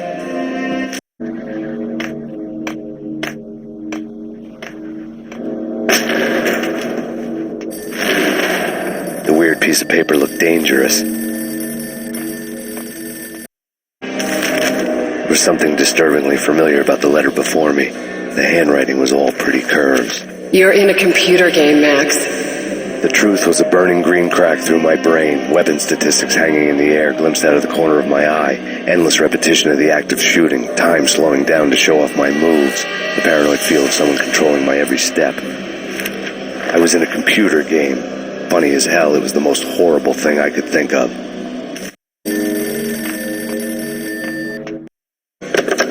Don't lose it. It's Valk here. The drug. Snap out of it. Try to remember. It was a bad line in a prank call, someone spouting insane babble. I couldn't make sense of it. But I had an overwhelming sense of deja vu, and the caller's voice sounded oddly familiar.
Slowly, the green nightmare faded, leaving dark stains on my soul that would never come off. I felt like flatlining. I was all shook up. I woke up in a cold sweat, sick and tired to the bone, lying in a puddle of my own puke. The hag had said, "Take me to Cold Steel," before it had all gone crazy. It was a clue, the only one I had. It took me forever to crawl back to my feet and hit the road, but when I did, I drove straight to Cold Steel Foundry outside the city. There was a whole lot of action around the place for a freezing winter night. Trucks coming and going, men running. I had the drop on the mystery witch. She thought I was dead. I was on her blind side. I was going in. The bad trip had put me in a crazy mood, adrenaline pumping through my aching veins. Staggering on the mill roof in ice and snow and wild wind, I was a ninja. My kung fu was strong. I wasn't hitting anybody. At best, I was Superman on Kryptonite about to fall through a skylight, down to where it was all going down. A half-abandoned industrial area in the middle of nowhere. The factory was a perfect front for any number of illegal activities.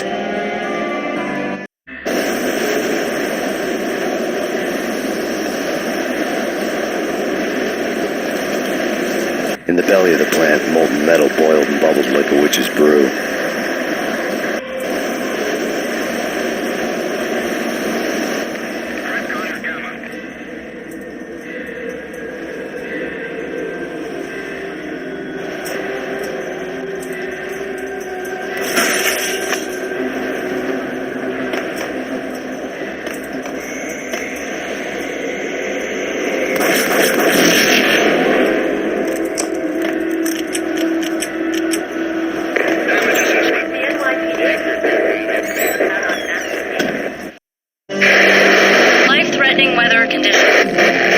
record-breaking killer storm. In the city's history, vehicles stuck in snow.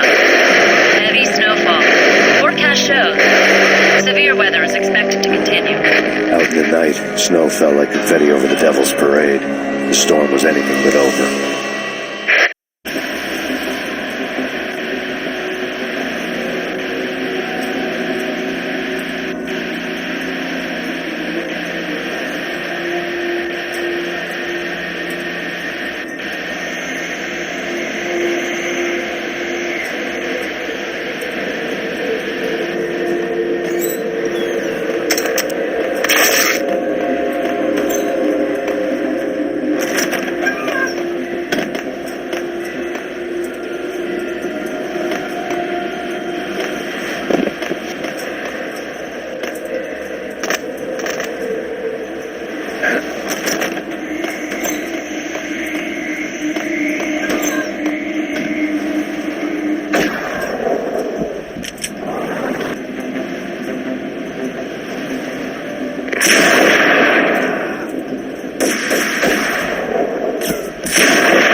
facility has been compromised. Repeat, the Deep Six has been compromised. Initiate Operation Deadeye. The walkie-talkie military lingo could mean only one thing. They were getting ready to destroy the evidence and vanish into the night. I was so close. The hidden truths were just around the corner.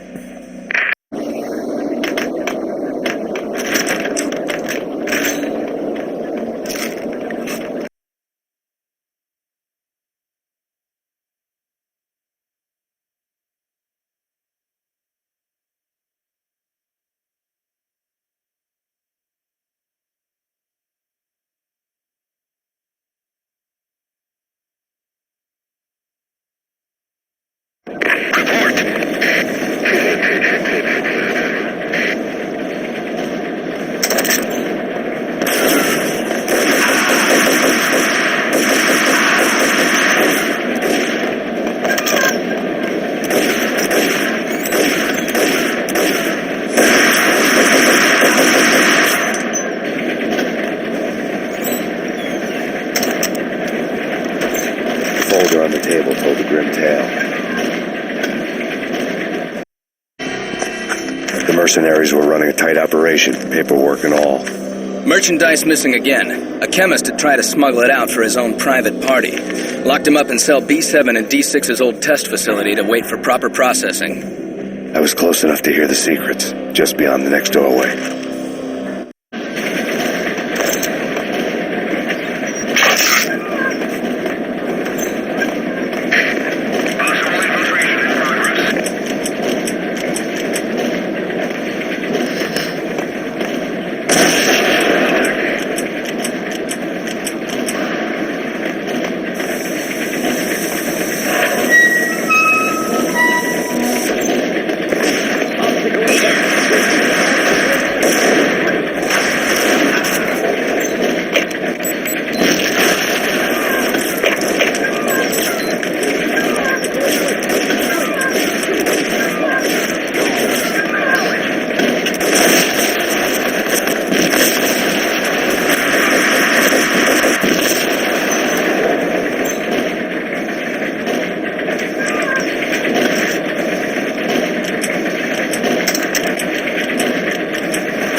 diagrams fill the control room screens, all but one.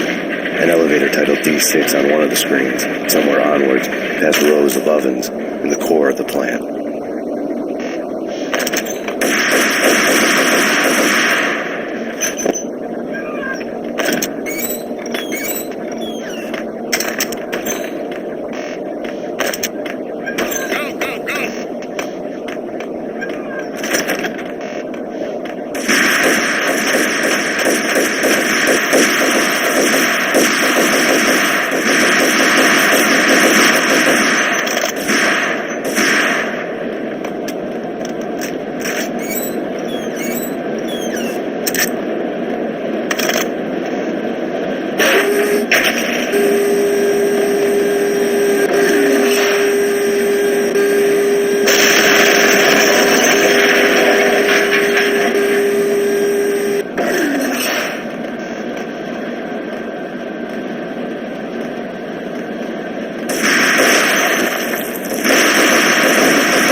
I had taken on the role of the mythic detective, Bogart as Marlowe, or as Sam Spade going after the Maltese Falcon to unravel all the mysteries. Following a path of clues to that final revelation, even if it would take me down to the cold, cavernous depths of a grave. You can't do this! My men are still inside! Do you have any idea why this is called Operation Dead Eyes?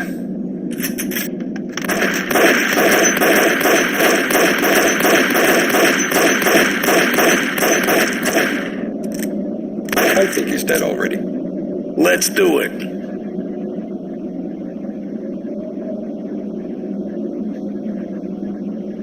Attention all personnel. The self-destruction sequence has been initiated. Evacuate the complex immediately. Repeat. The self-destruction sequence has been initiated. Proceed to the nearest exit immediately.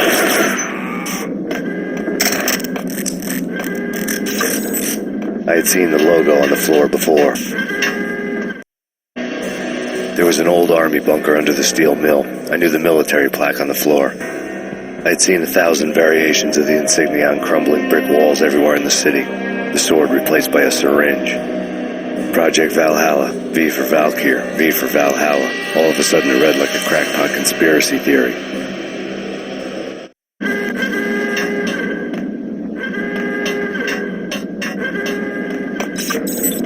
Abort! Abort! Go! Go!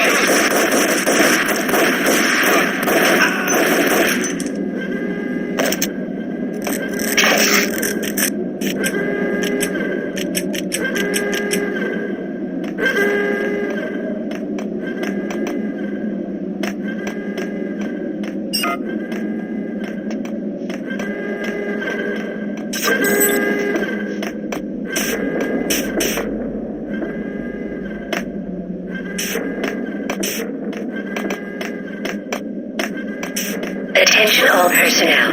The self-destruction sequence has been initiated. Proceed to the nearest exit immediately.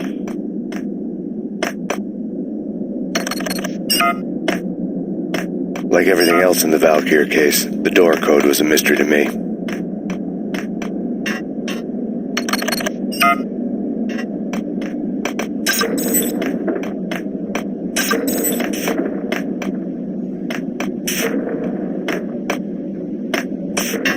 Decontamination in progress. The chemist had been using the workstation when he died. The half-life of the lab rat had ended online, his password blinking on the screen. 665, neighbor of the beast.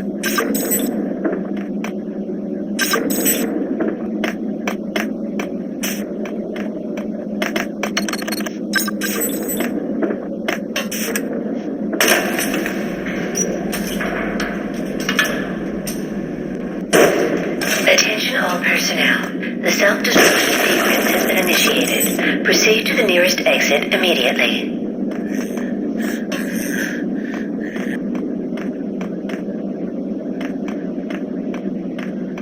Hey! In here! Hey! Get me out of here! I'm innocent! There! Let me out!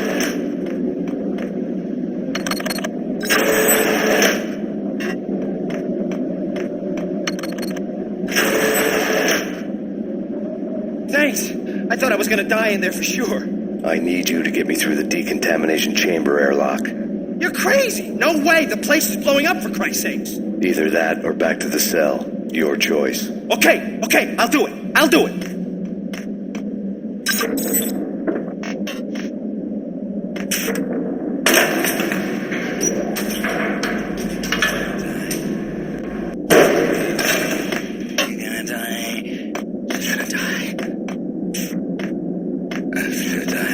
Attention all personnel. The self-destruction sequence has been initiated. Proceed to the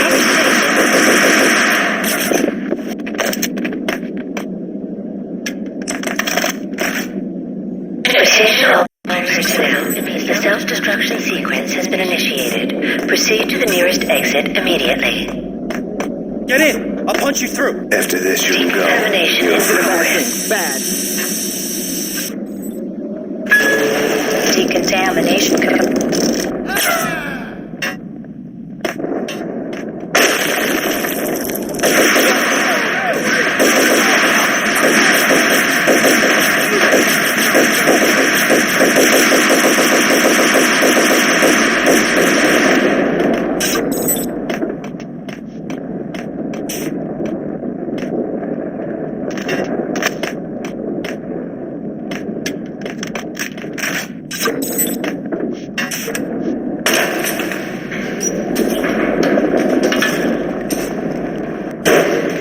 was caught in the middle of the deadly web that... Attention all personnel. The self-destruction sequence has been initiated. Proceed to the nearest exit immediately.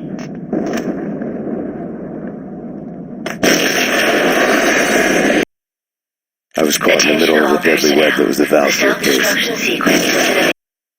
I was caught in the middle of the deadly web that was the valve to the case.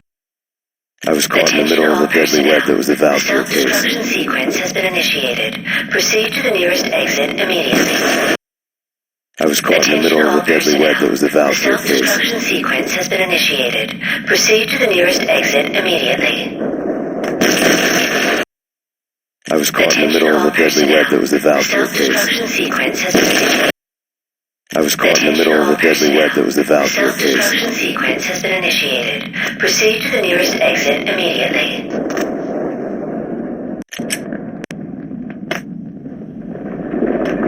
One of the lab terminals had the project logo. Top secret. Project Valhalla. U.S. Army. Yggdrasil Network.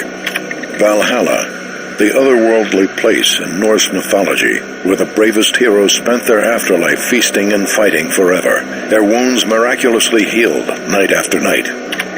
Valkyr, the maidens who chose the most courageous Viking warriors and carried them to Valhalla. 1991. The research objective is to create a chemical substance to enhance the stamina and morale of infantry troops. 1995. Results unsatisfactory. Project cancelled. Someone had decided to continue the sick experiment unauthorized. Project compromised. Data leak. Fix the damage by any means necessary. Security clearance red. Authorized by the project lead. Field test. Double the dosage for all the remaining test subjects. Observe and record the subject's behavior in an urban setting. The drop-off point was my old address in New Jersey. The file dated 3 years ago. Just when you thought you had reached the deepest depths of horror, it suddenly got worse. How to turn off that small voice inside your head that started to whisper that you should be glad that now, if not before, your revenge was justifiable on any conceivable moral scale. That small voice proved, beyond any doubt, that I was damned. The dagger-heeled woman had come and gone a long time ago. The bunker's name was acting as a self-fulfilling prophecy.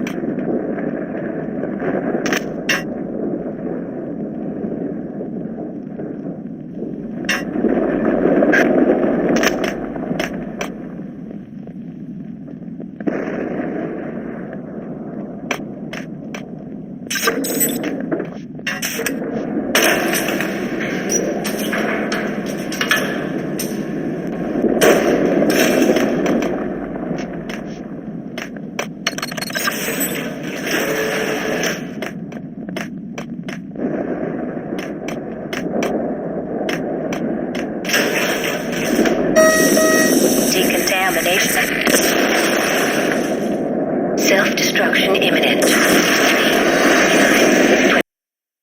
The dagger-heeled woman had come and gone a long time ago. There was nothing more for me here. The bunker's name was acting as a self-fulfilling prophecy. The dagger-heeled woman had come and gone. There was nothing more for me here. The bunker's name was acting as a self-fulfilling prophecy.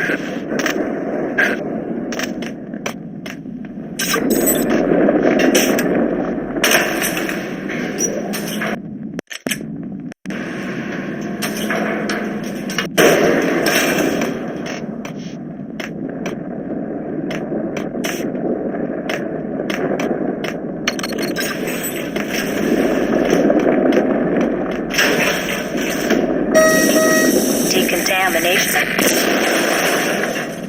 Self-destruction imminent.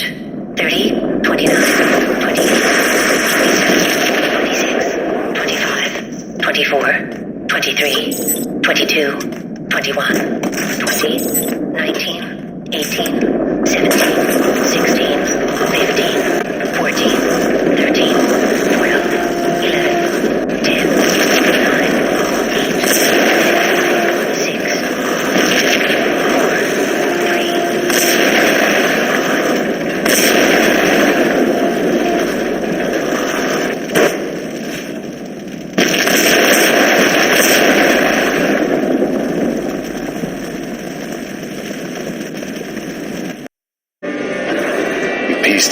jigsaw, and the final picture is you finishing that same puzzle. A mad, green-eyed killer standing behind you. An urban legend come true. The Project Valhalla test subjects had been the mad junkies who had murdered my loved ones. The rest was simple body count math. It all pointed to her. Ms. Valkyr. The factory went up in a fiery inferno behind me. All my leads were dead, turned to smoke and dust. I had lost my way. I hadn't slept in a million years.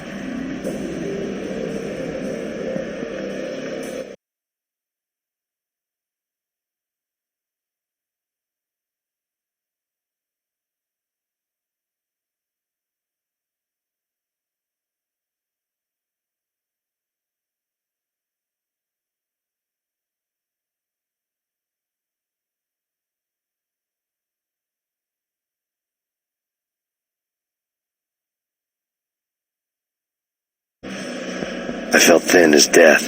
I've been living on an endless supply of week-old donuts. They were fuel for this crazy furnace inside my head. I couldn't remember when I had last seen the sun. I was on a permanent graveyard shift. When the darkness fell, New York City became something else, any old Sinatra song notwithstanding. Bad things happened in the night, on the streets of that other city, Noir York City. I was in an all-night diner, downing cup after cup of coffee that tasted like engine oil, when a new message from BB got me back on the killer track. What the hell happened at Roscoe Street? Maxie, I'm going out on a limb here. We need to talk this through, come up with a plan. 2:30 a.m., the Choir Communications Garage. The more I thought about Alex's murder and the frame-up, the more it felt like an inside job. I should have seen it coming. BB had sold me out, and now he wanted to finish what he'd started. The garage was dead. BB showed up in his tailor-made suit, gold watch, and cufflinks to match, all way beyond a cop's pay. Maxie.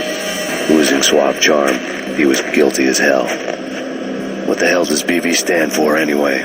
Backstabbing bastard? Come on, don't be like that. Have a cigar. I don't smoke. Maxie, you have no idea how big this is. It's huge. You have no idea. I think I do. You're a bribe-taking bent cop who sold out his partner. Those mobsters in the subway were a dead giveaway. Hard to miss. Bet it was exactly like this with Alex. Up close and personal. You can't win this one, Max. No, but I can make damn sure none of you do either. BB turned out to be another cardboard cutout bad guy.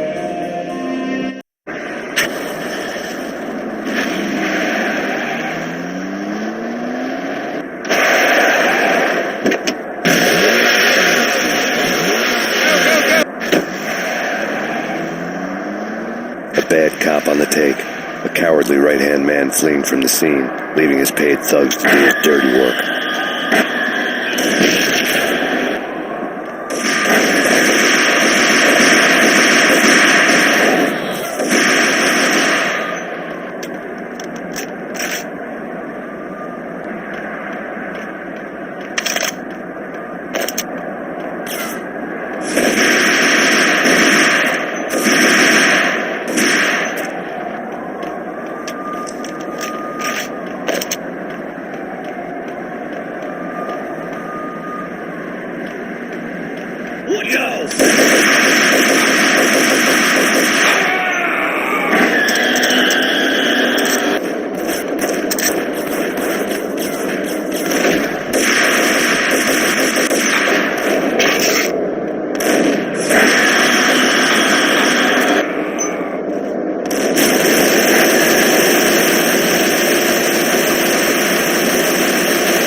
reports of a fire at the Punchinello Manor in Westchester. The manor is the home of Angelo Punchinello, the alleged head of the Punchinello crime family. The police are now saying, contrary to their earlier statements, that Max Payne is still alive and at large. He continues his vendetta against the Mafia, of which this last act of arson is attributed to. I had no recollection of setting any fires, but I did remember the flames.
Refuse to do the smart thing.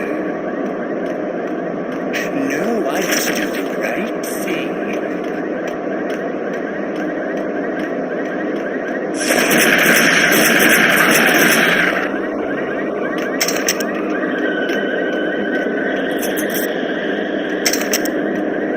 The payphone started to ring.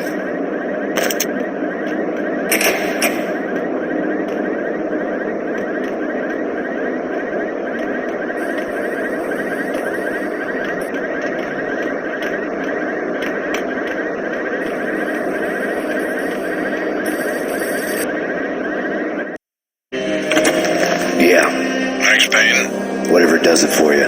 This is Alfred Wooten. I can give you the name of your enemy. Come to the Asgard building presently. We are expecting you.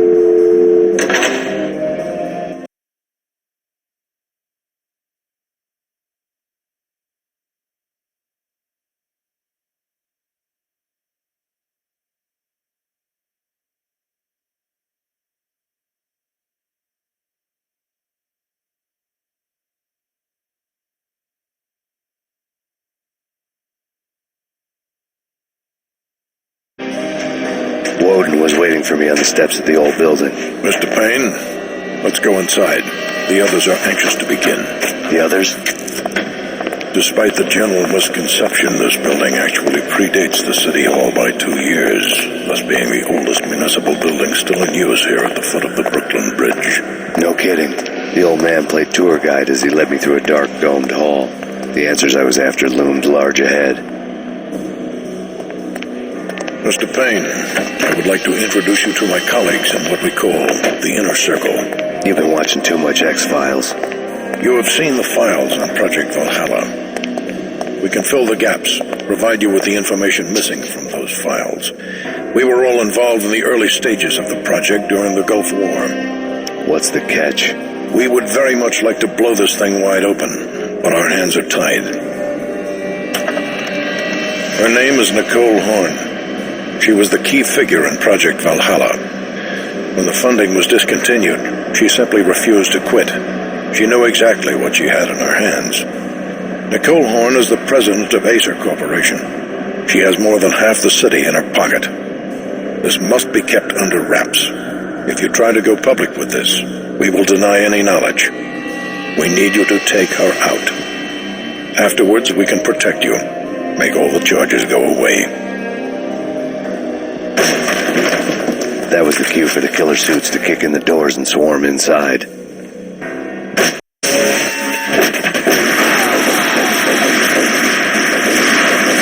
an impressive floor show, but I decided to leave early anyway. It was only a one-story fall.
One of the monitors showed what was left of the inner circle.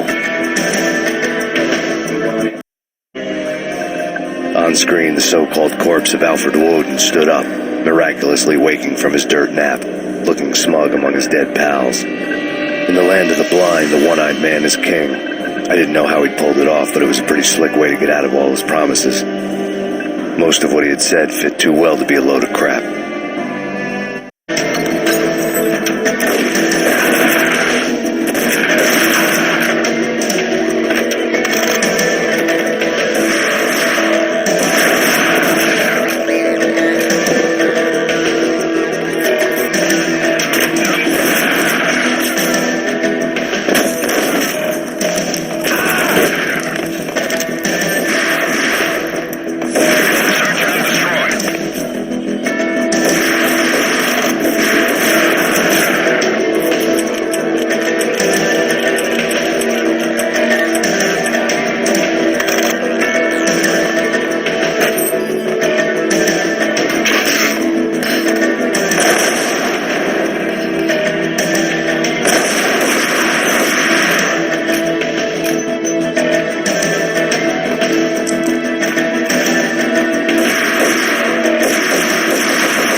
What is your answer to those saying that he's actually providing a service long overdue to the city? This crusade nonsense has gone too far. He's out of control. It must stop. He will be stopped. That was Deputy Chief Jim Rivera from the New York City Police Department.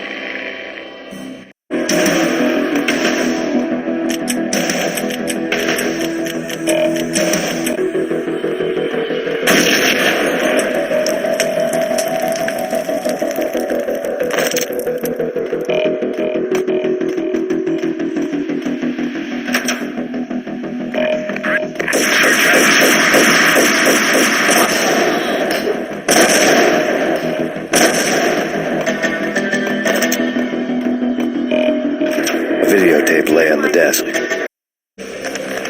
Nicole Horn had blackmailed the inner circle into silence. The tape came with a curt extortion note on a piece of expensive paper.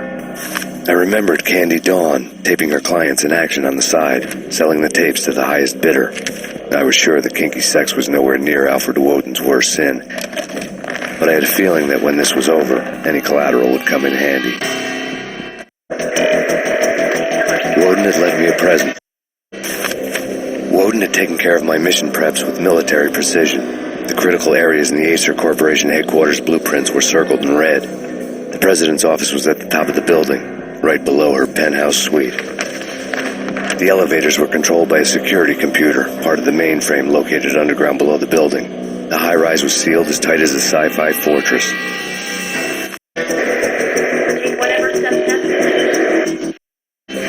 Nothing seems to stop Acer Corporation's phenomenal victory march. Incredibly, the stocks are still rocketing. Worried experts already see a danger in the company's success. Some have gone as far as to say that Acer Corporation is about to become an even bigger monopoly than Microsoft ever was.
Best movie yet.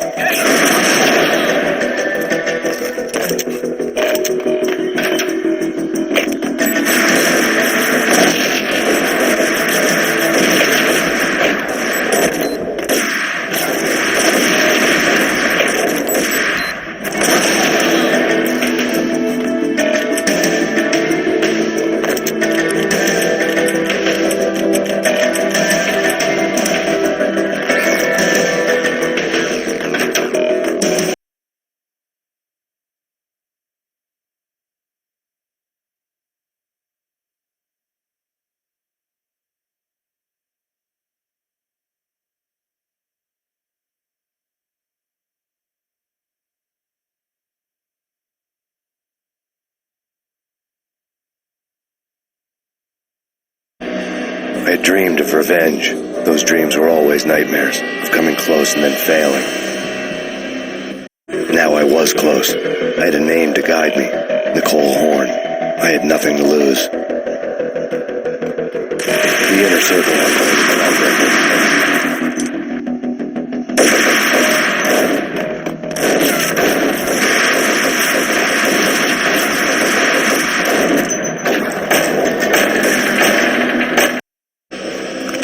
Project Valhalla had not been the only thing the Inner Circle had been involved in.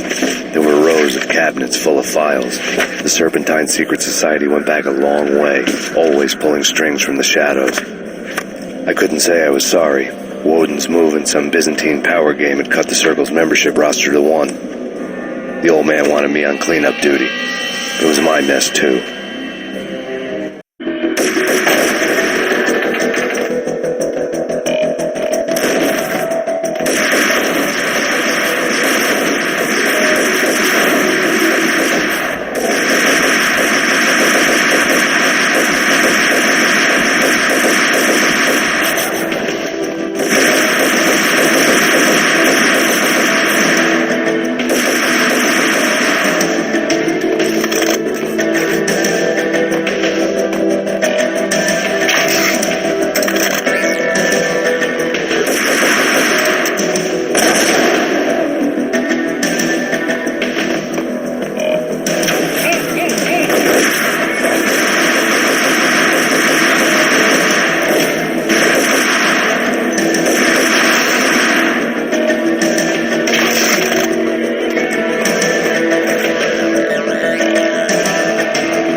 Take him down. Shoot to kill.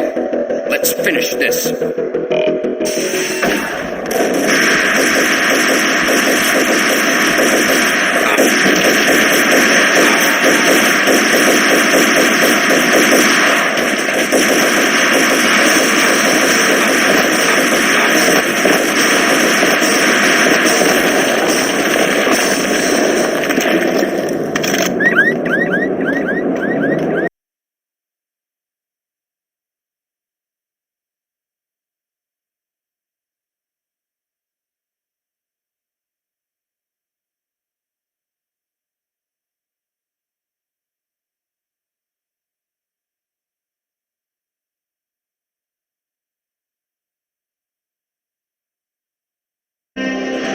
Mine wasn't the most original approach to the problem. It wasn't as if it hadn't all been done before. An eye for an eye, the first principle of revenge. Old as dirt, still going strong. The cardinal rule in going after someone with an intention to kill was not to make it personal, which it almost always ended up being anyway. It did with me. I took my time, cruising around the city in the snow. There was no hurry. I knew what I had to do now. I took my time, thinking about it, building up the rage. When I was ready, I parked the stolen wheels at the front entrance of the Acer Corporation headquarters. Got out, got in, got cracking. I had a bullet with Nicole Horn's name on it. I had 10,000 bullets with the Hag's name on them. She had ultra-high-tech security systems, enough mercenaries and weaponry to start World War III. There was no fear. New York disappeared behind a veil of snow. I had crossed the threshold. This was her domain, sleek and sexy and soulless, all glass and steel. A place of color-coded security key cards, metal detectors, and surveillance systems.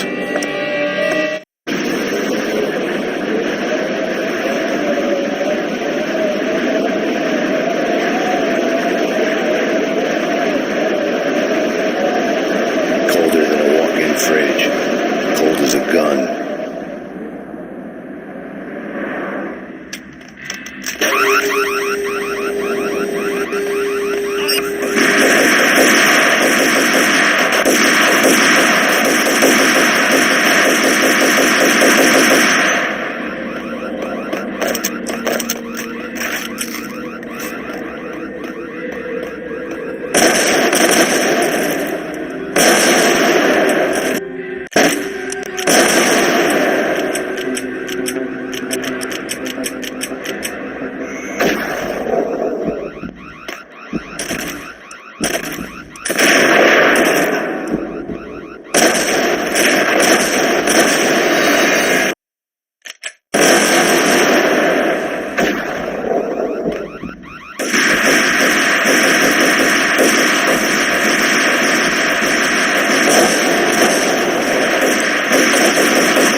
Max, we gotta stop meeting like this. It will be a cold day in hell before I let a narc cop stop me. Miss Sachs, do your job. Relax, Max. You're a nice guy. I don't kill nice guys. You're not bad yourself. It was different when Horn wanted Punchinello dead. To cut her ties to the Mafia, he deserved to die. The same goes with her. She's the bad guy here.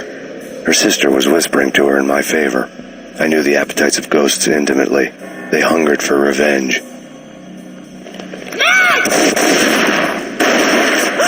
No! A gunshot boomed and she fell down in slow motion. She was a nice girl, not really a stone-cold killer. And now she was stone-cold dead. Like religious fanatics or loyal samurai, Horn's private army was coming at me. Request assistance.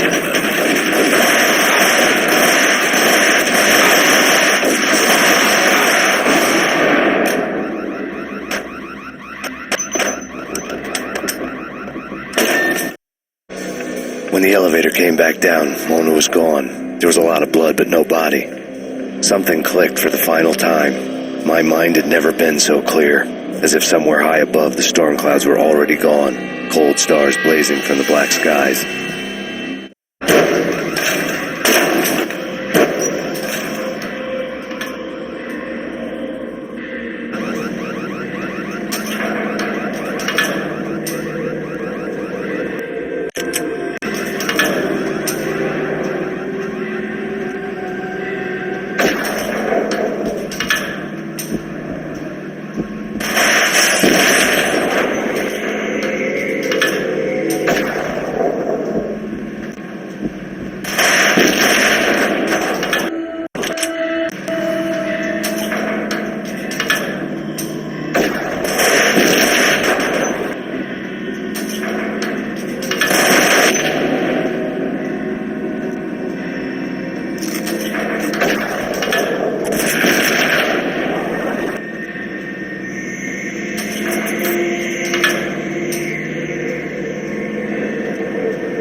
Movies, and I'm talking about the coolest of the cool. It always seems like time slows down in the middle of the action. You know, you can see the bullets flying through the air, the hero dodging in slow motion.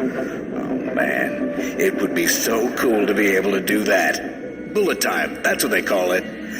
Bullet time, yeah, would be so cool.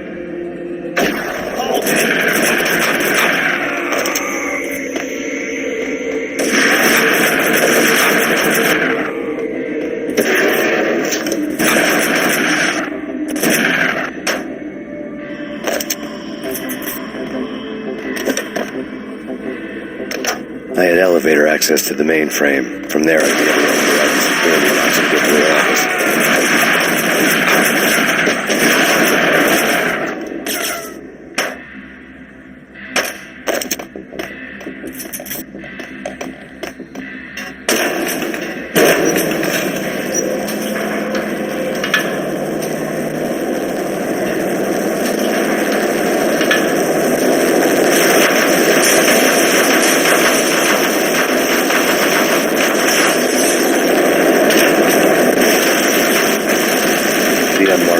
Horn's pet guardian, inhuman and flawless, who was stalking me.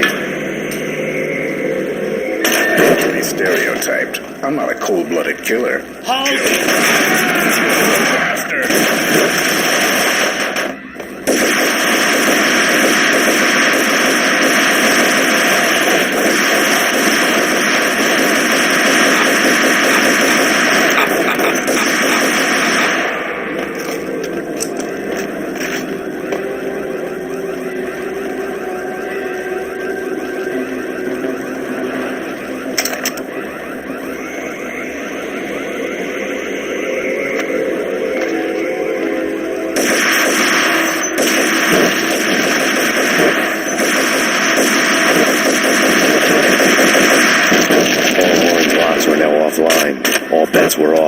The elevator would take me all the way up.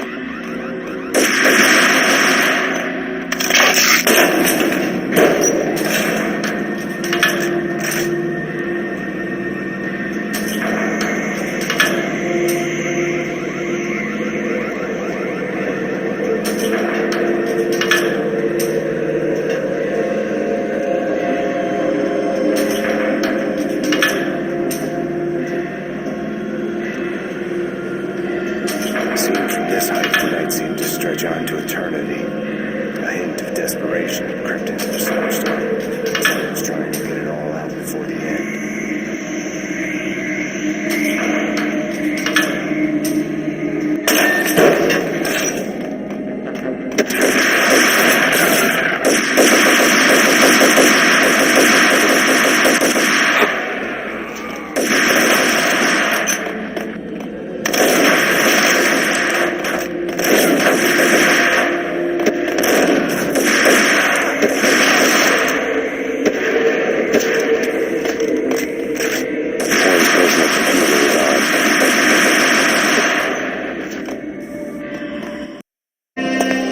Next to the printer was a neat stack of expensive paper. Hacking through Horn's computer would have unearthed files of criminal plans, strategies for world domination, spy helicopter reports, illegal wiretap recordings, internet porno, all of the above. Take your pick. I really didn't care anymore. I had seen too much of it already.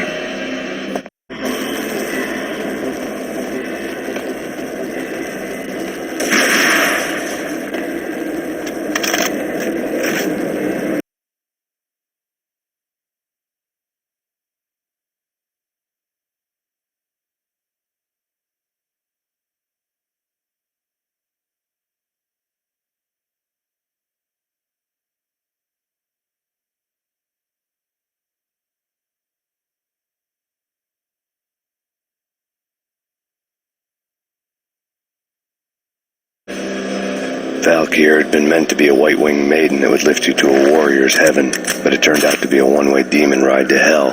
The devil was in the drug. I knew. I had met him.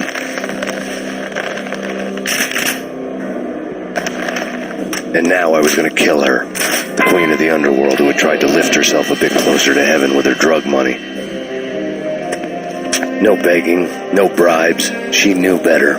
Honor among killers. We who were about to die. Both of us knew how this would end, in pain and suffering.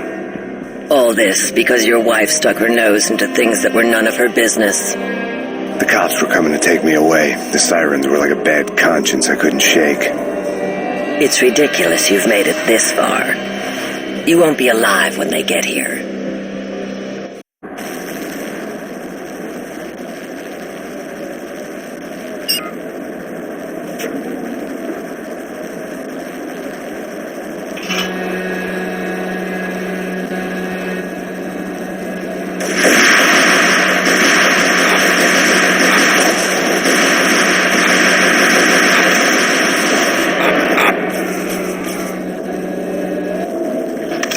The elevator lobby. Get us back in town. Max Payne, this is futile. The deaths of your wife and daughter were necessary. Inevitable. It is done. You cannot bring them back. Nothing you do will make it any better.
Max Payne, face it. You are up against an unbeatable force. You have already lost.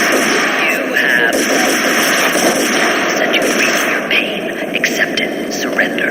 Give up.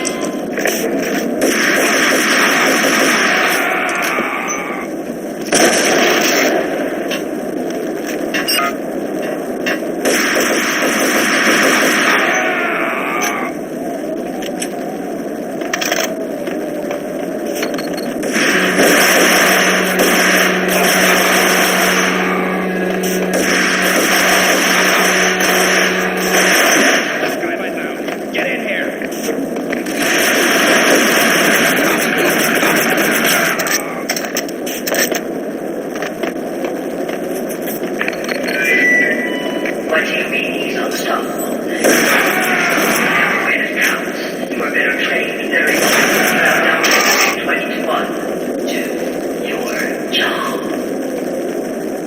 Not a step.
final gunshot was an exclamation mark to everything that had led to this point. I released my finger from the trigger.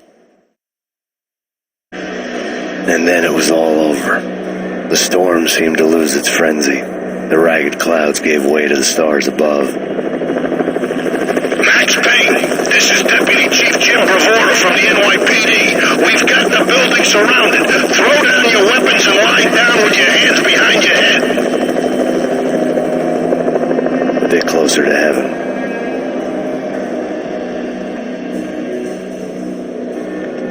The cops' voices were distant and muted.